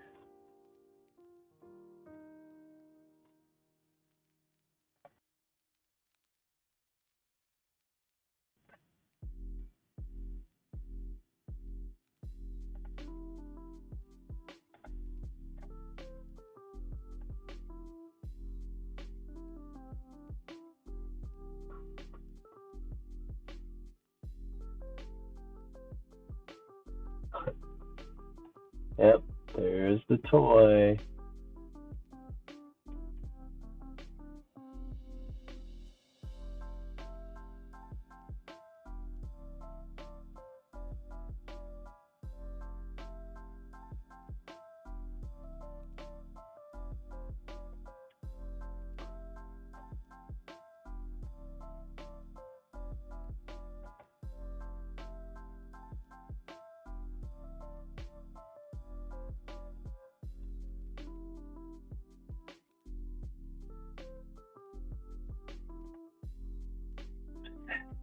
Oh, it's just a picture. I was hoping it was going to be a visual.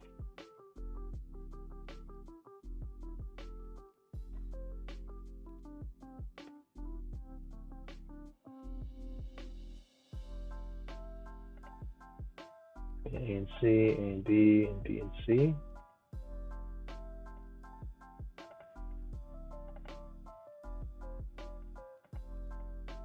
Oh.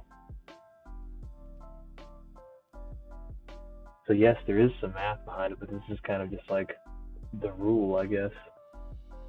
And that's why they're swapping. Huh.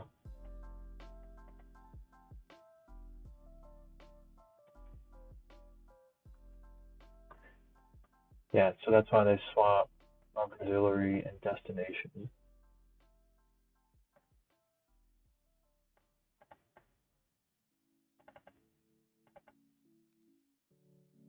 To alternate moves between the smallest piece and the non-smallest piece. Okay.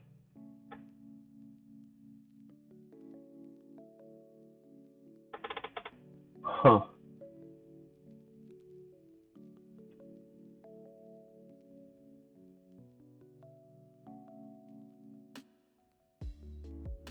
Wow, this is cool. Okay, I wonder if I can make this.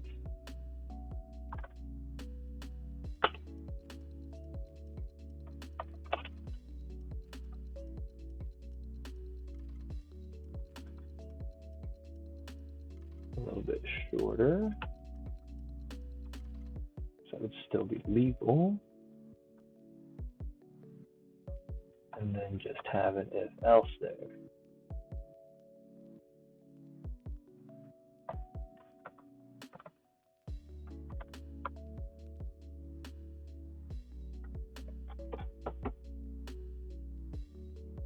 Ha! Great. I broke it.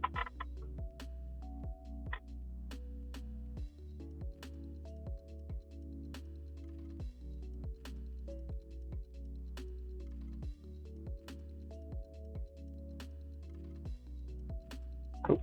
Don't want to do that.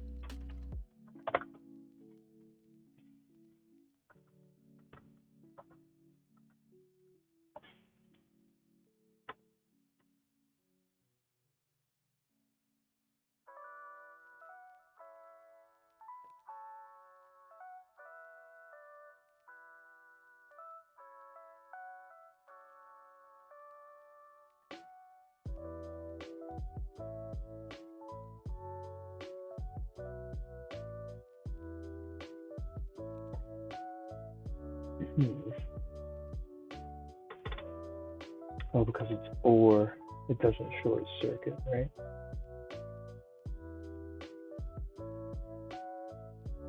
No, it should still short circuit. Okay, I'll leave it like that for now.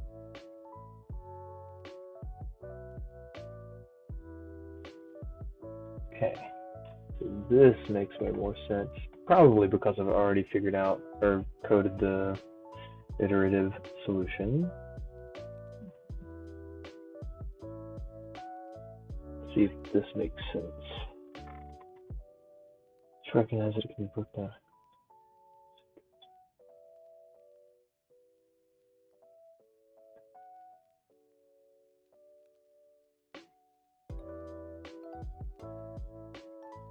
Okay, seems fine.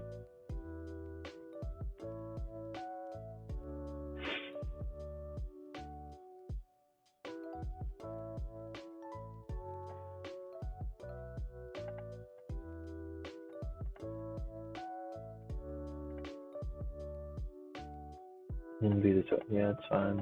Remember the discs for one. Yep, makes sense. All end discs are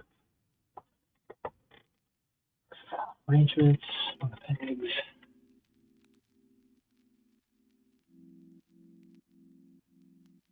Yeah, I don't think I'm going to touch the recursive solution for this evening.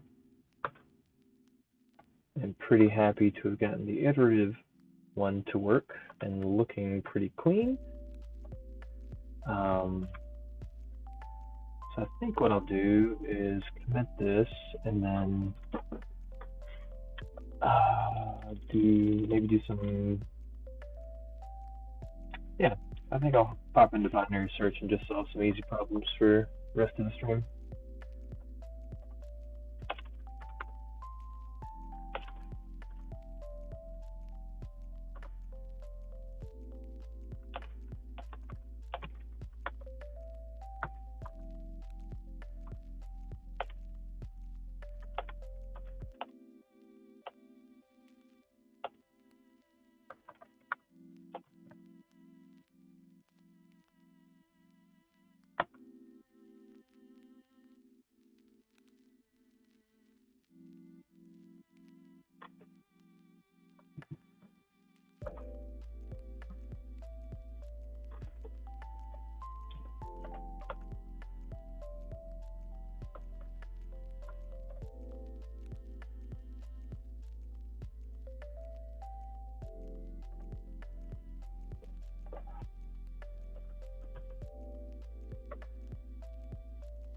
Let's go there.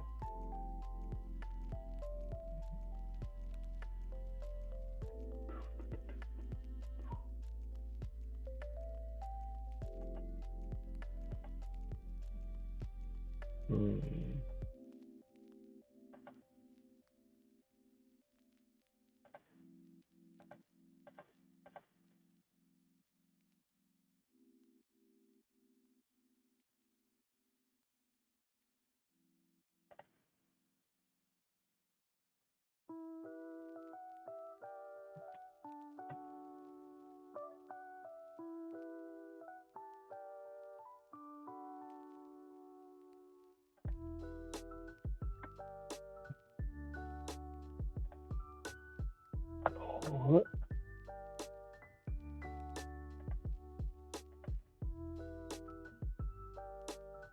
Alright.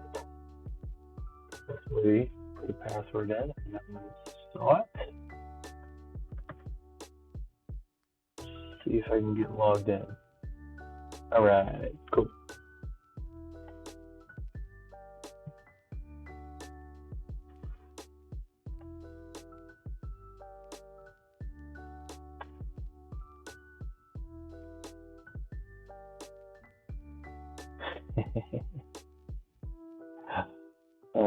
I could go. Nah, I'm just gonna go to practice room.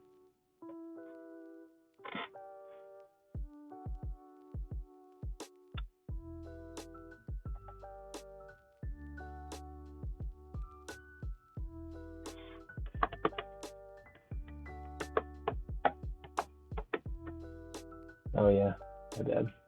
probably hear that. It's annoying.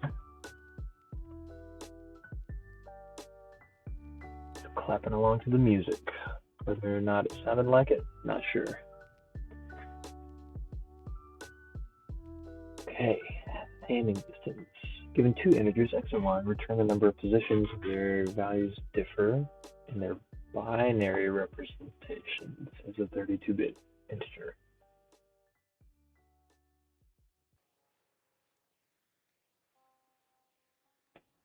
So indices 2 and 3.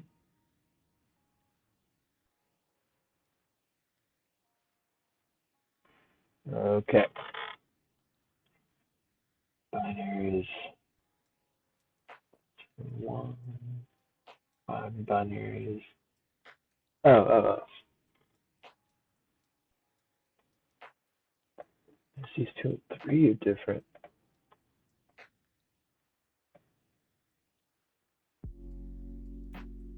Indices 2 and 3 are the same.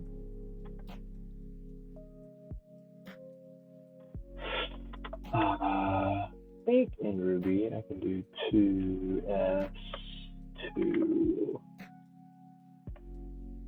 Seems weird, but that's it.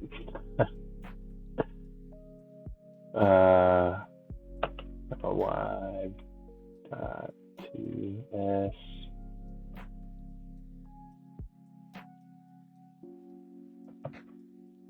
2.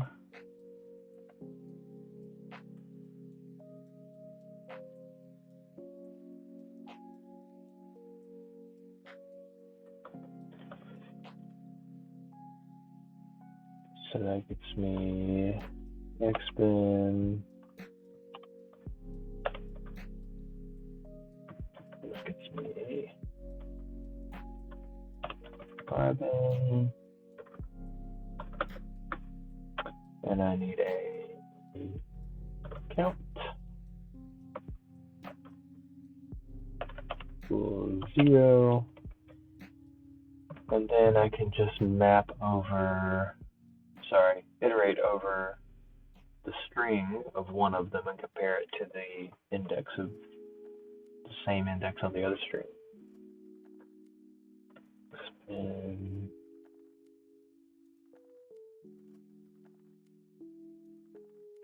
can I do a for in loop on this?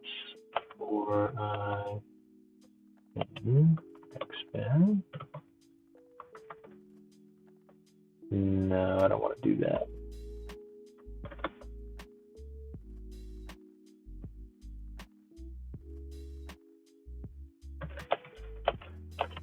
In to a range of 0 to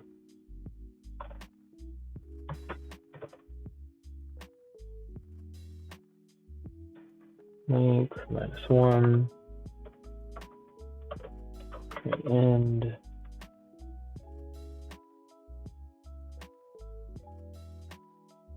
They're probably gonna have different lengths, so I want to reverse them first.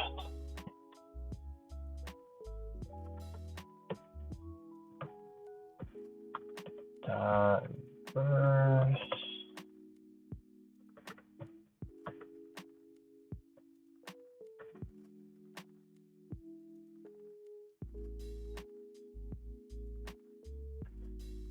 And count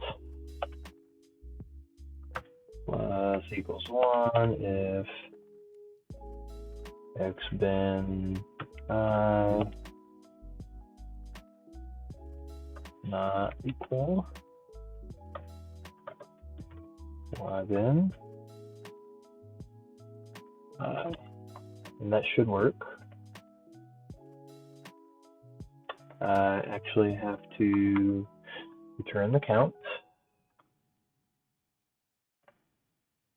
Great. And then I'm going to take care of the case where they are not the same length.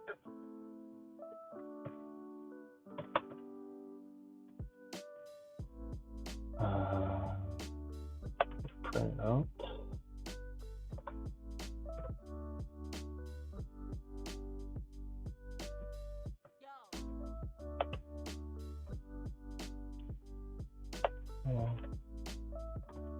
and links, and then go into the test case. Make this to 10.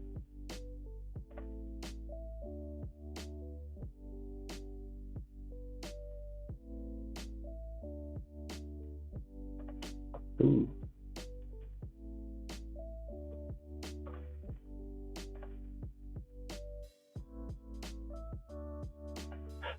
Right.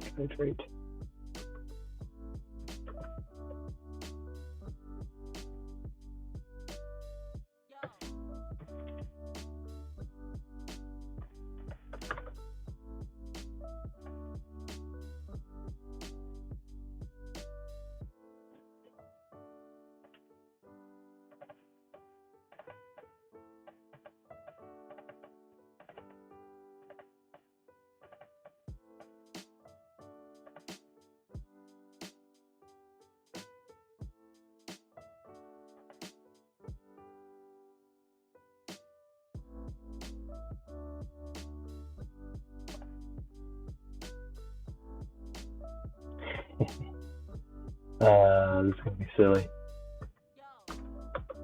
So I think what I will do is, if one's longer than the other, I'll just swap them. If xbin dot length is greater than ybin dot length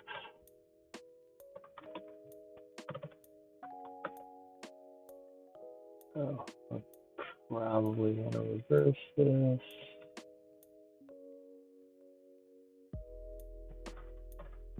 Then temp equals xbin equals ybin, and ybin equals temp.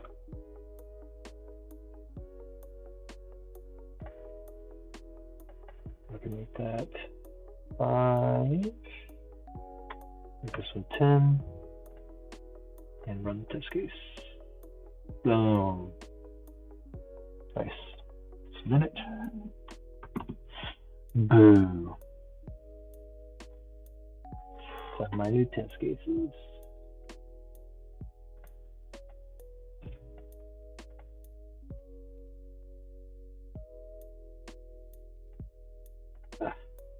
Fine.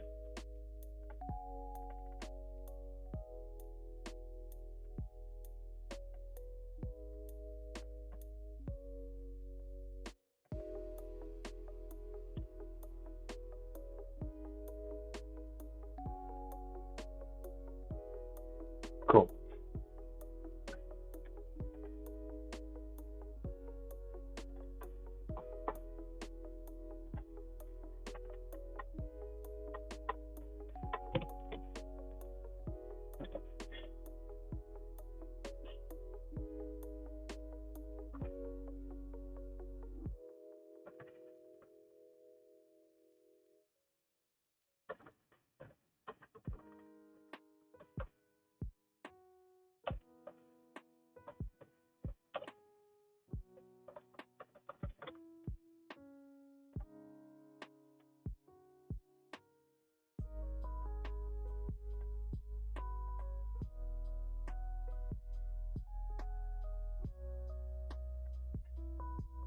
Okay, so these shouldn't swap.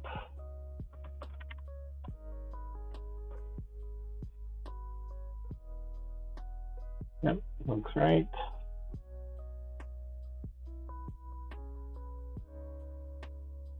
Both already reversed.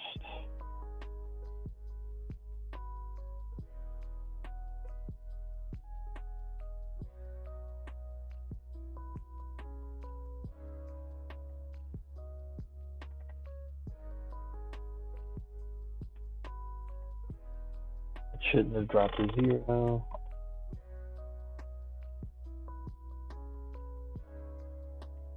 Should go from 0, 1, 2.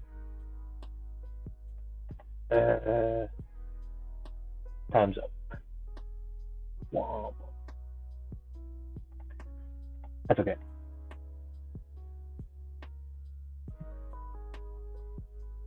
I think every single one. Nope, not every single one is different. Wonderful.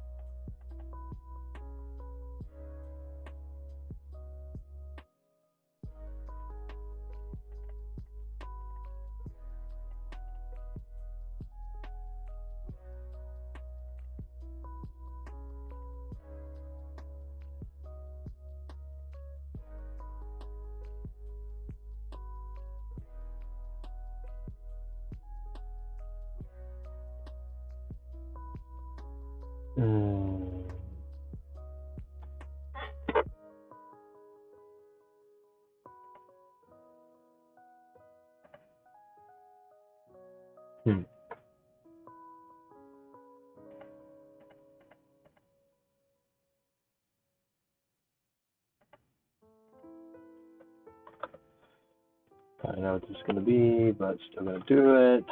Just see if I can get any insight.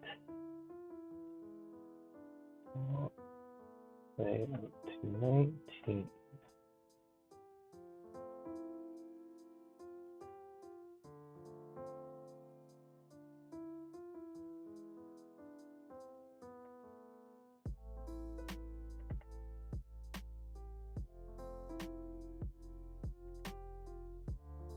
See if it works when I do this. Maybe my reverse idea was not correct. Ah, that's worse. Great. Love it. Okay, let's keep that there.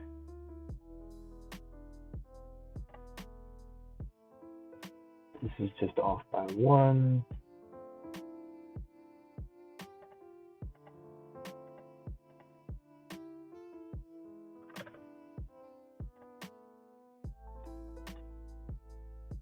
Yep.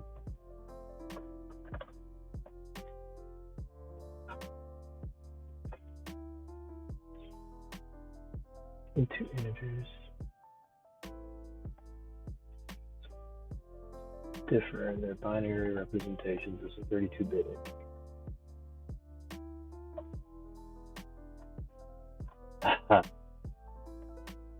I bet this 32-bit integer is key here. I wonder what the 32-bit int max is.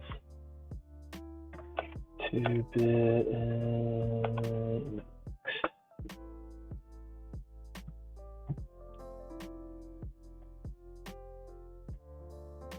2 billion something. What is this?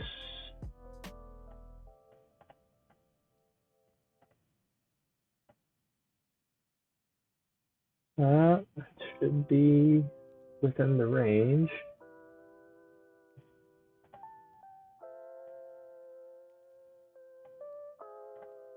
Huh.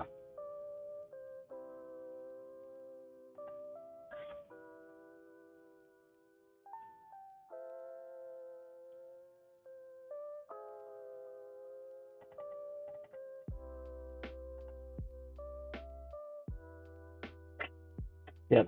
I'm not sure what the deal is with this one. Time to move on.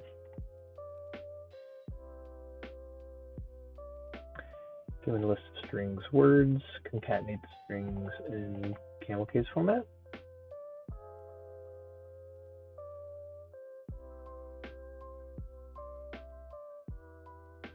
Okay. Should be pretty easy.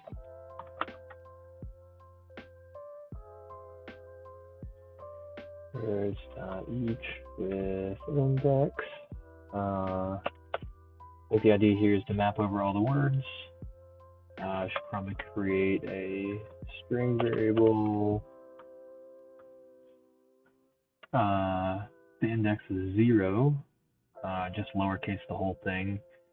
And I think Ruby has a built-in method called capitalize, where it just capitalizes the first letter and then lowercases the rest of them. So this should be pretty straightforward.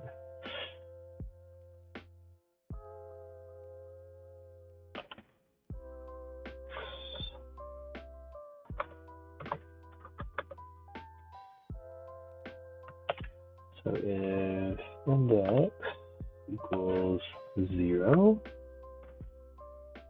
to string plus equals word dot lowercase. Oh, it's next. Skip to the next iteration. If it's not, then I want to do string plus equals word dot capitalize. And then I want to return string. See if that gets us.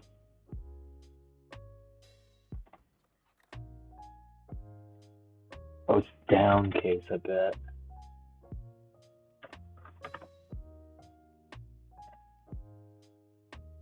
Nice.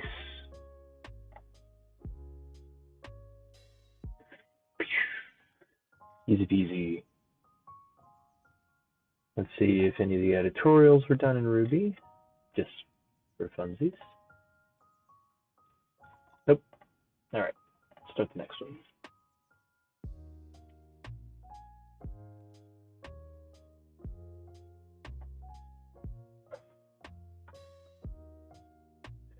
Given a string S containing a balanced parentheses, split them into the maximum number of balanced groups.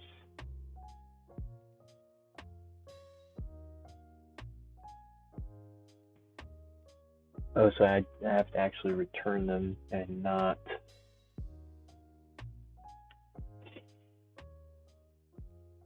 just give a number. Ugh.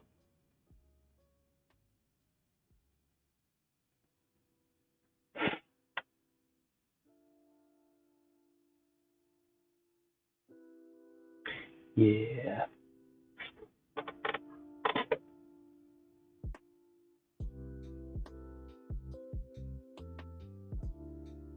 Wait.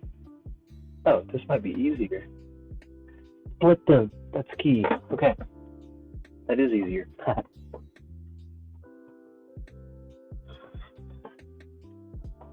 Yeah. Okay, so count of parentheses is equal to 0. And then I need to s dot each for each character. Need to do a thing.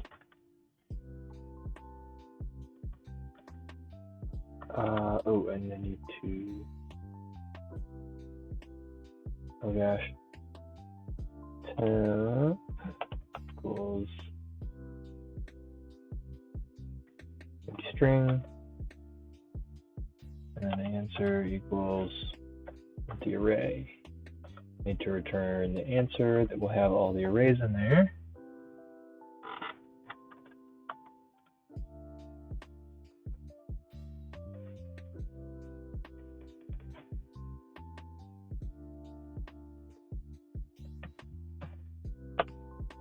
If equals, so I need to do something if it's one of these, and then I need to do something if it's one of these.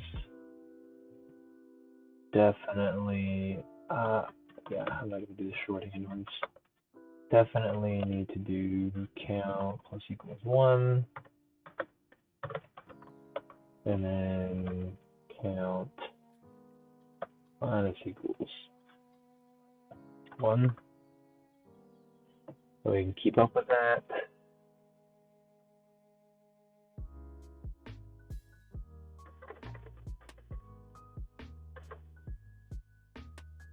Ooh, maybe I could do each with index and slice them off.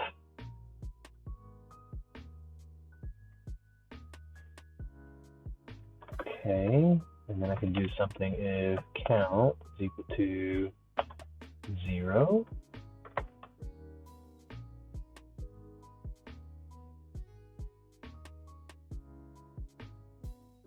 I want to use the index.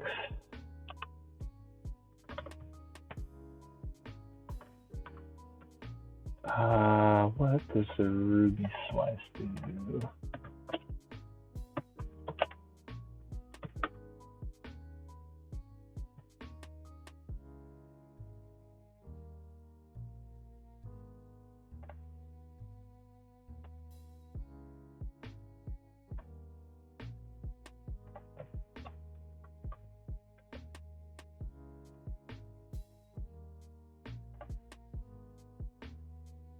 Oh gosh.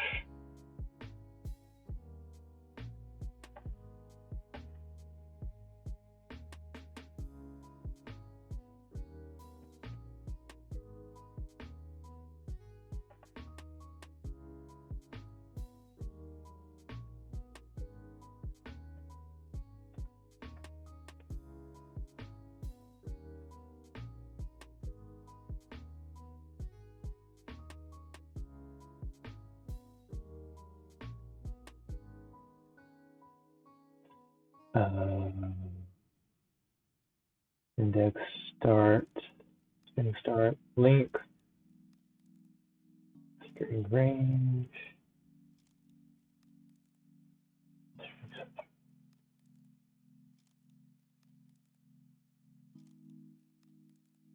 Oh, okay.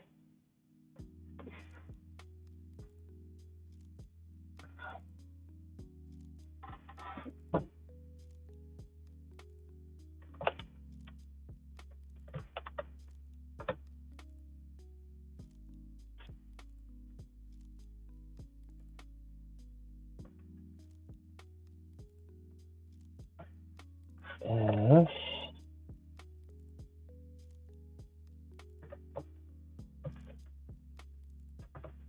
start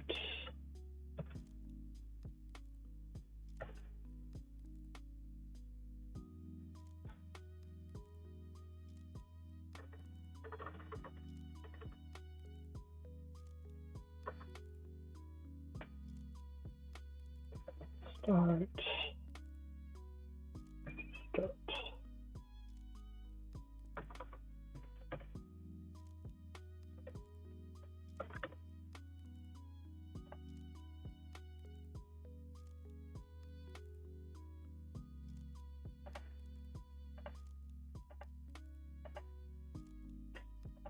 Okay, that's fine. Okay, so turn it into a character array.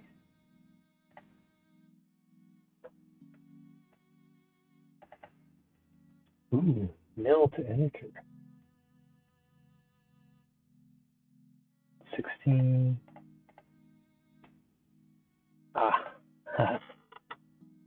Boop.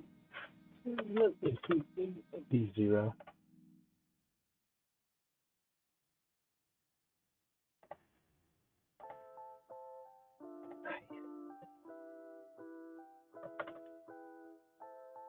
This looks so good. Better. Better.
Really.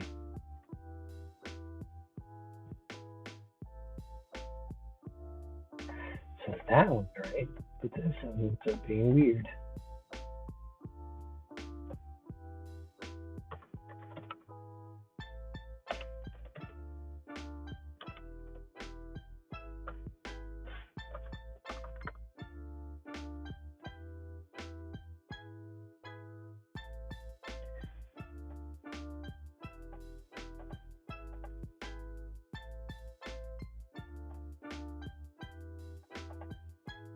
Oh my gosh, it's the length.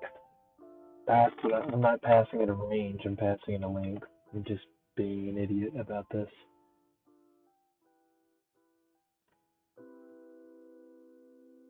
Start and length, yep.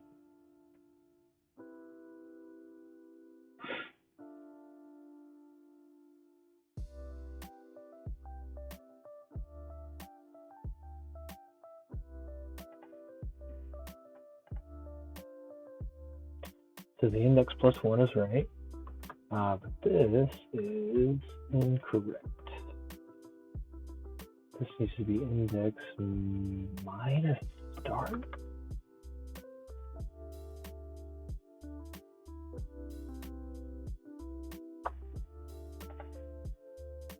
String +1.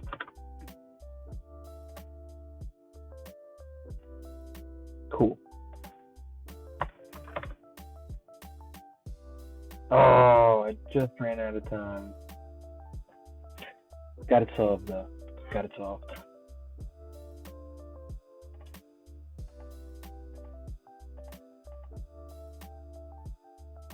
Cool.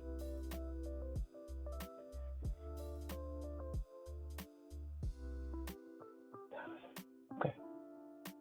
Hey, if you're just joining, feel free to say hi in chat or drop a follow. That'd be awesome.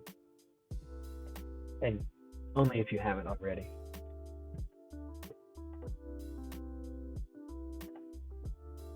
Let's do the next problem. That was cool. Some of my array practice is helping out. Guess the root. Given a non-negative integer n, find a number r such that r times r equals n, and round down to the nearest integer.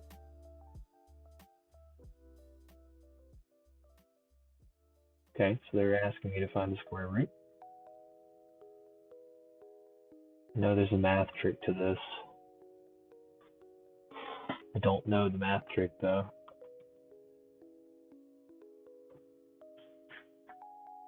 Oh, it's a recursive function. There's something. Oh gosh.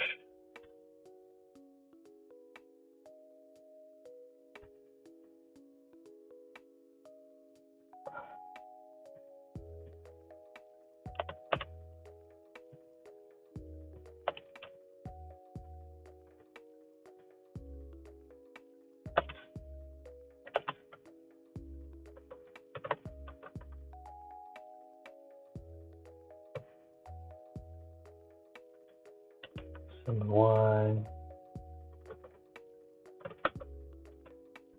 Oh gosh, what is it?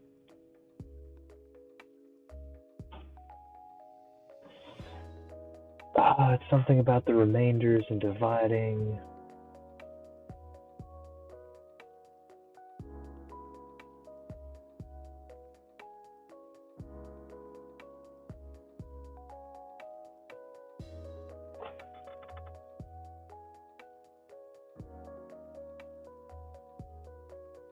No, maybe that's, I'm thinking greatest common denominator.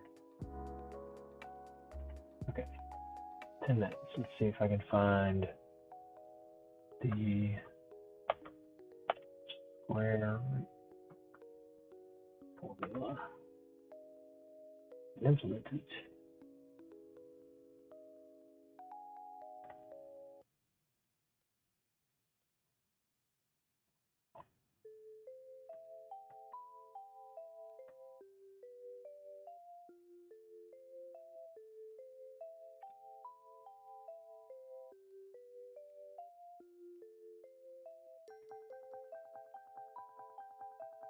That's confusing.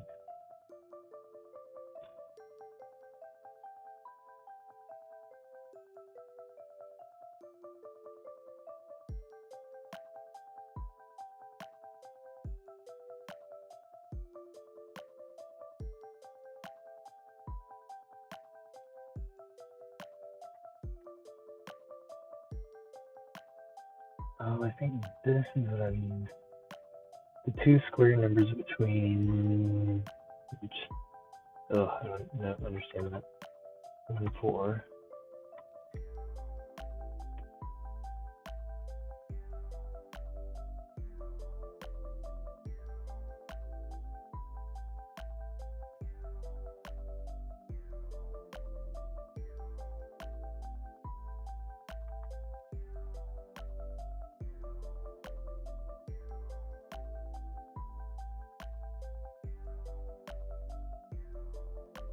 Yeah, I don't think I'm going to be able to do this one.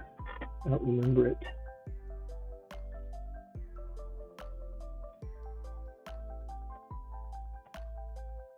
Ah. Looks like prime factorization is the accurate one.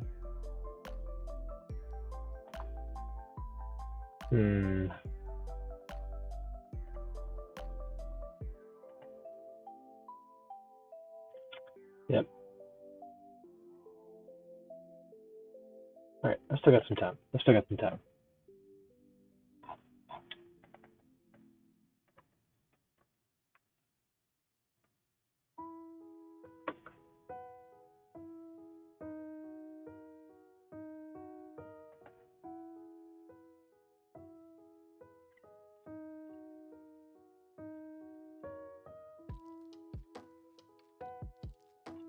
Ugh.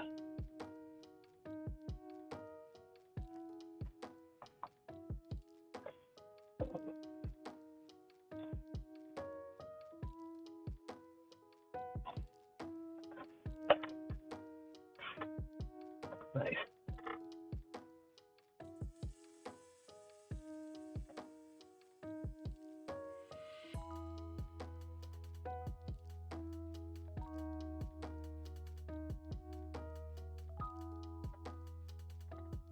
Oh yeah. Can't do it this way because they said they wanted it rounded.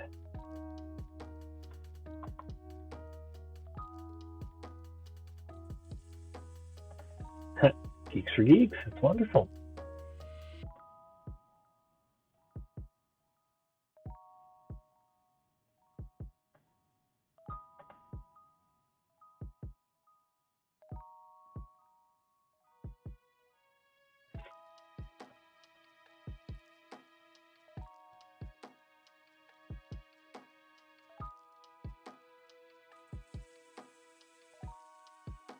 Yep, this is what I was thinking of. Put in. Equals 1.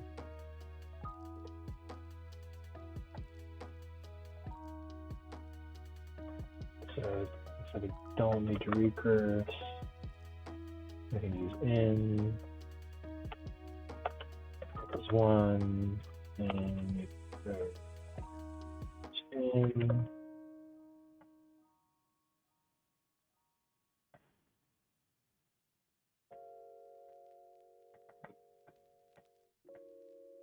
Ah.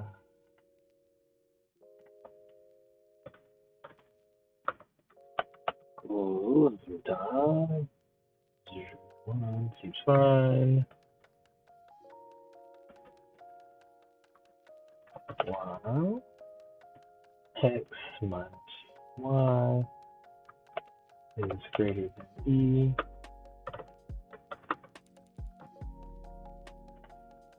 I want to, yeah.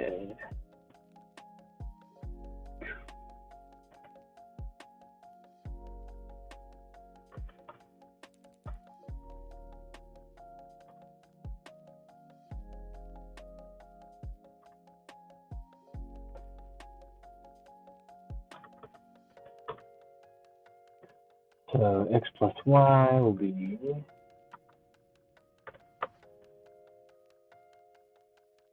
okay, so that just corrects if it's even odd. So just divide by 2, it's fine. So get the higher of the numbers, and then n over x. And make this 1.0, make sure we get float. And I want to return x.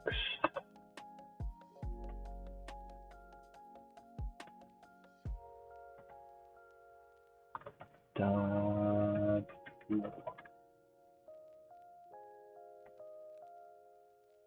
Nice.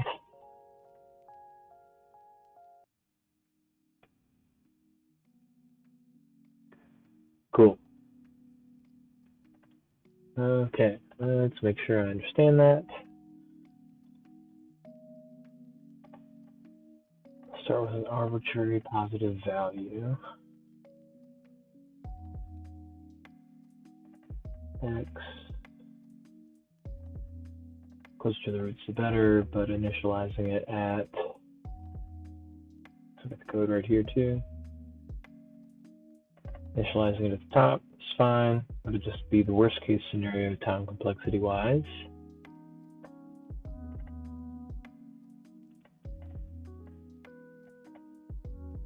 Okay, that gets the average of x and y. And then y equals n over x.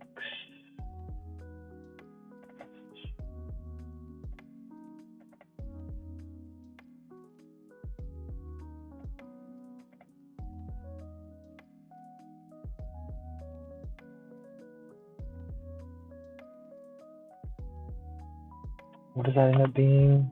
So if n is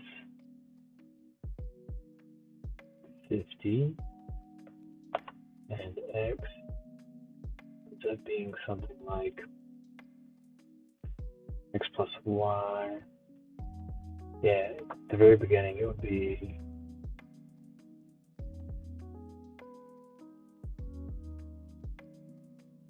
50 plus 1, so 51 over 2 is 25.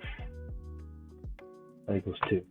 Okay, cool. So it just starts bringing those two things closer together.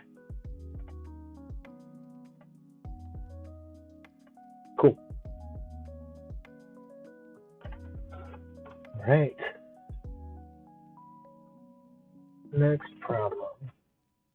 Unique A, B strings. You're given a string S of A and B's. A's can stay A or turn into B, but B's can't change. Turn the number of unique strings that can be made.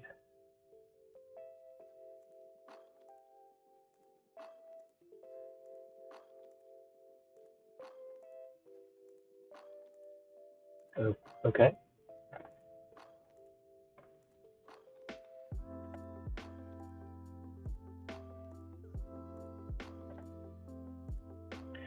I think this is pretty straightforward. I think what we can do is count the number of A's and multiply by 2.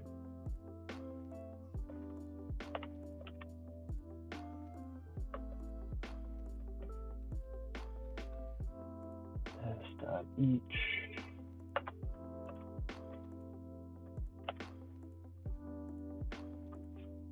One do for each character.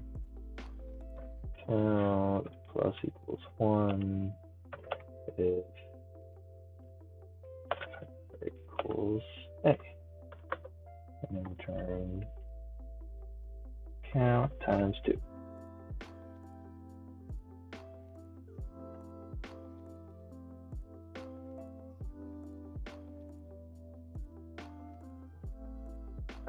I can figure this.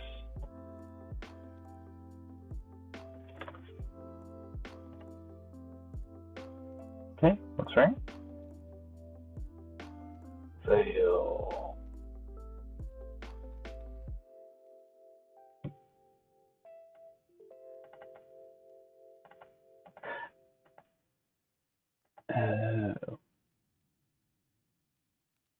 It's combinatorics.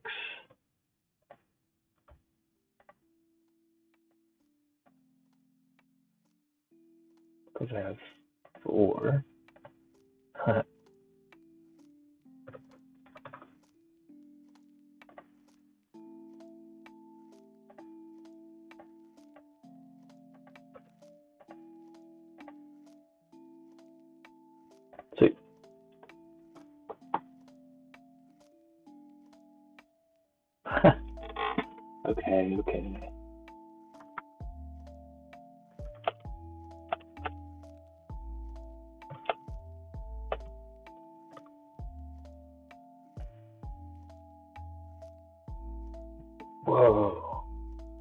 What?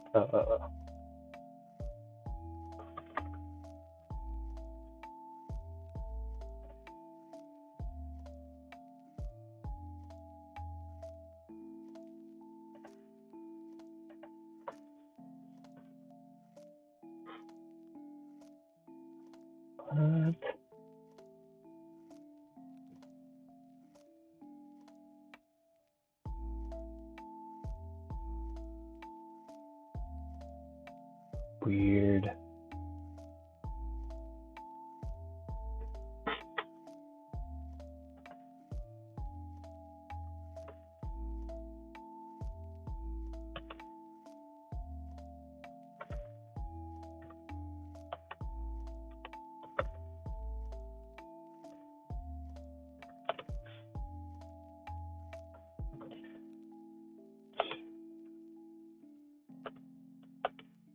I'm going to check if times is even. If it is, I'll return times. If not, I'll return times minus 1.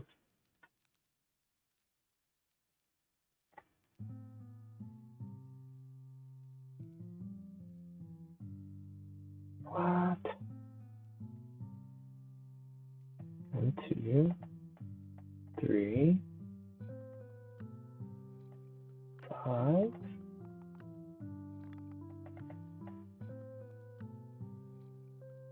Okay, I'm doing this wrong, obviously.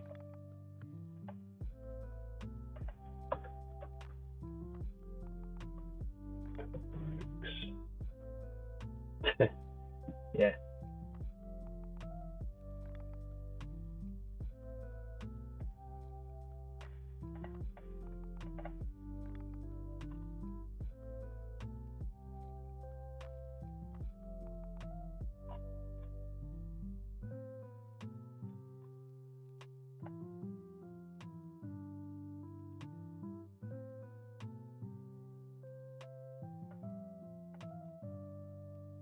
Getting rid of combinatorics? I think it's better. Not.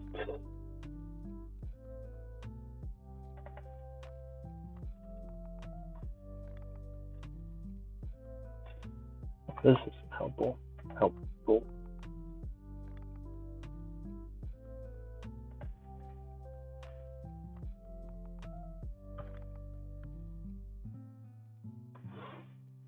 Is it factorial?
I'll just do it this way to see if this works.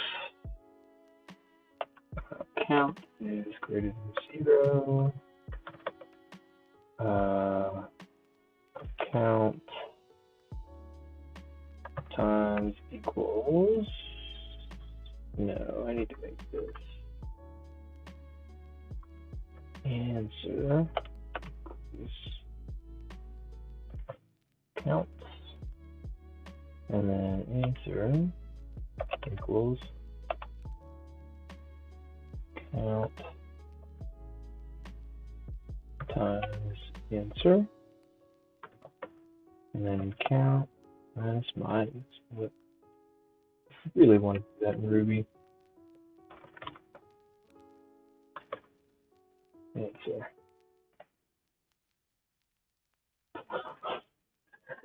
Okay, I don't know what the math is here.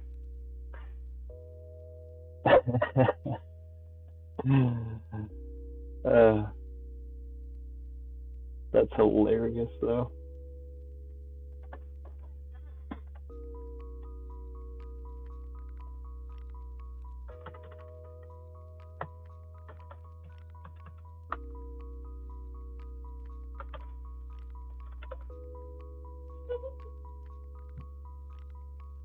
Yep, it's right for that test case, but it breaks in a bunch of other places.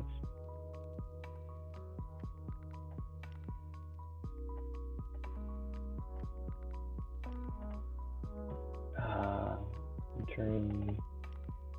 Okay. Figure out number of combinations.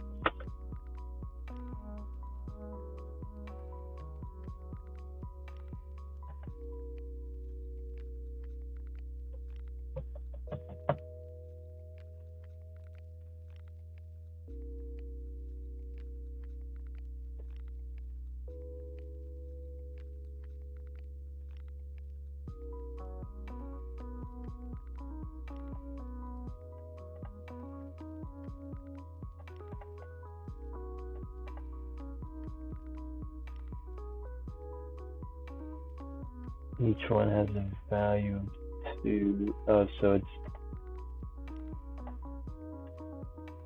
2 to the count?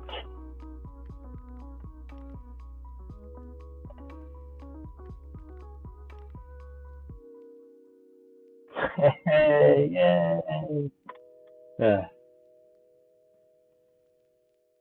So silly. If only I remembered more math.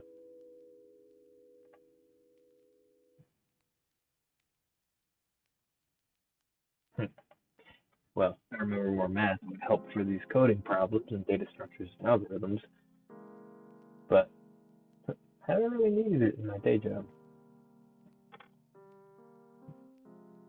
Okay, what's next? Corner diagonal. Matrix stuff? We were given an integer n representing the length of an n by n board. Remove all cells that are diagonal to one of the 4 corners and return the number of empty cells left over.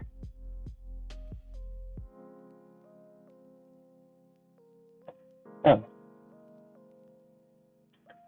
Okay.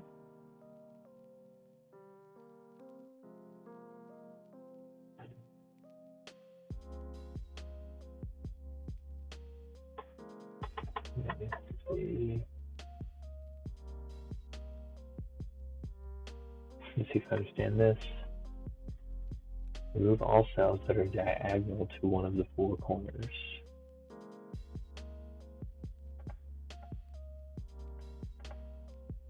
So these are diagonal. I mean, if that's the case, it's going to be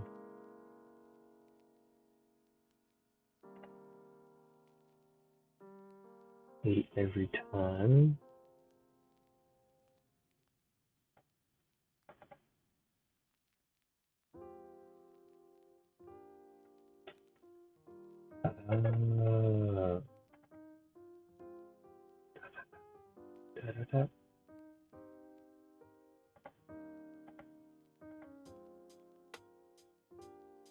You see there's 8 empty. Oh, the O's are empty. That's not diagonal to me.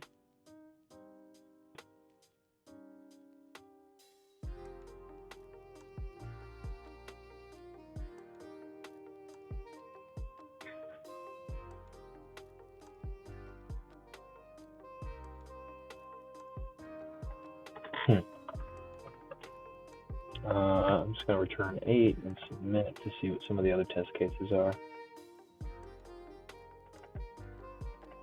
Well, that's quite a big number. 281 by 281 is 78,400.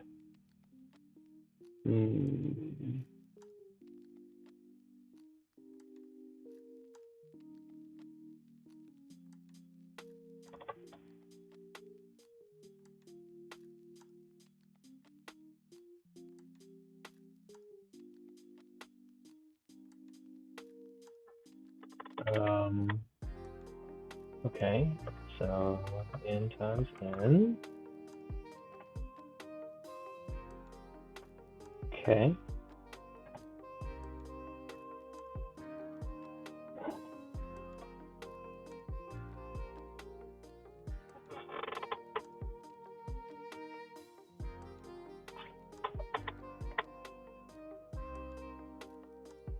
So for every one,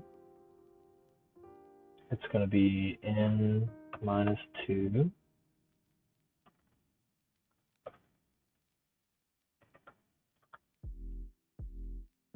times n minus 2. I think for every diagonal, there will be 2, except for the middle one. So we'll add one back. Broke. Oh, that's broken.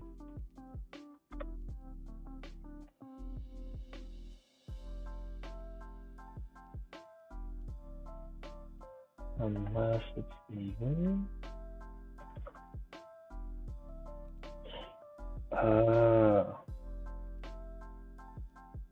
Okay, so I need to figure out a different way to do that.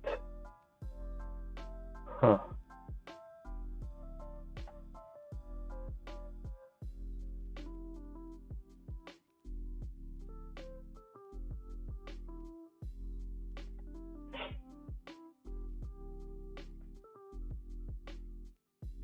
Oh no, because it's still n times n. Right? But that would be n times n minus 2n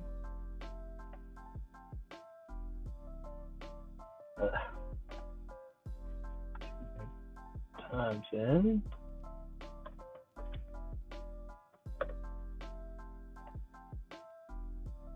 Cool.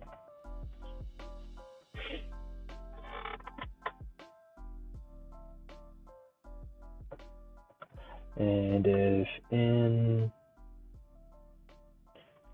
so I need to check if it's even.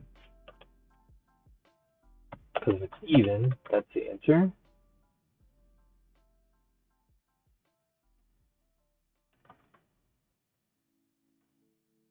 Probably actually check if it's even. I'm going to put this in a variable just to make this a little bit cleaner. Even, we return the answer. If it's odd, we return the answer plus 1.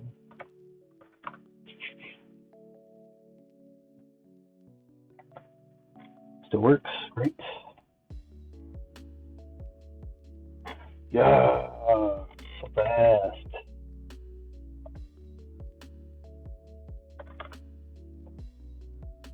Okay, just want to check if there's any other tutorial. None for Ruby. I should probably start creating those. We'll get there.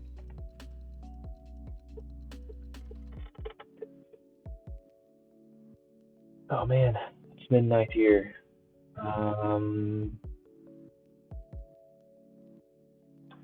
See how easy this is. Join a lowercase alphabet string S, return the link of the longest substring with the same characters. Nope. I don't know it right off the top of my head, so I'll go ahead and call it.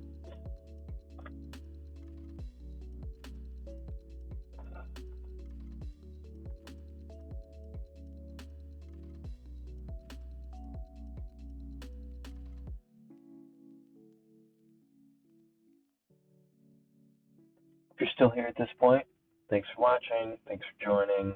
I'm just gonna wrap up things, filling in the README, what I did today, and then end the stream. Hope you have a great day, evening, morning, wherever you are.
Okay, that's it.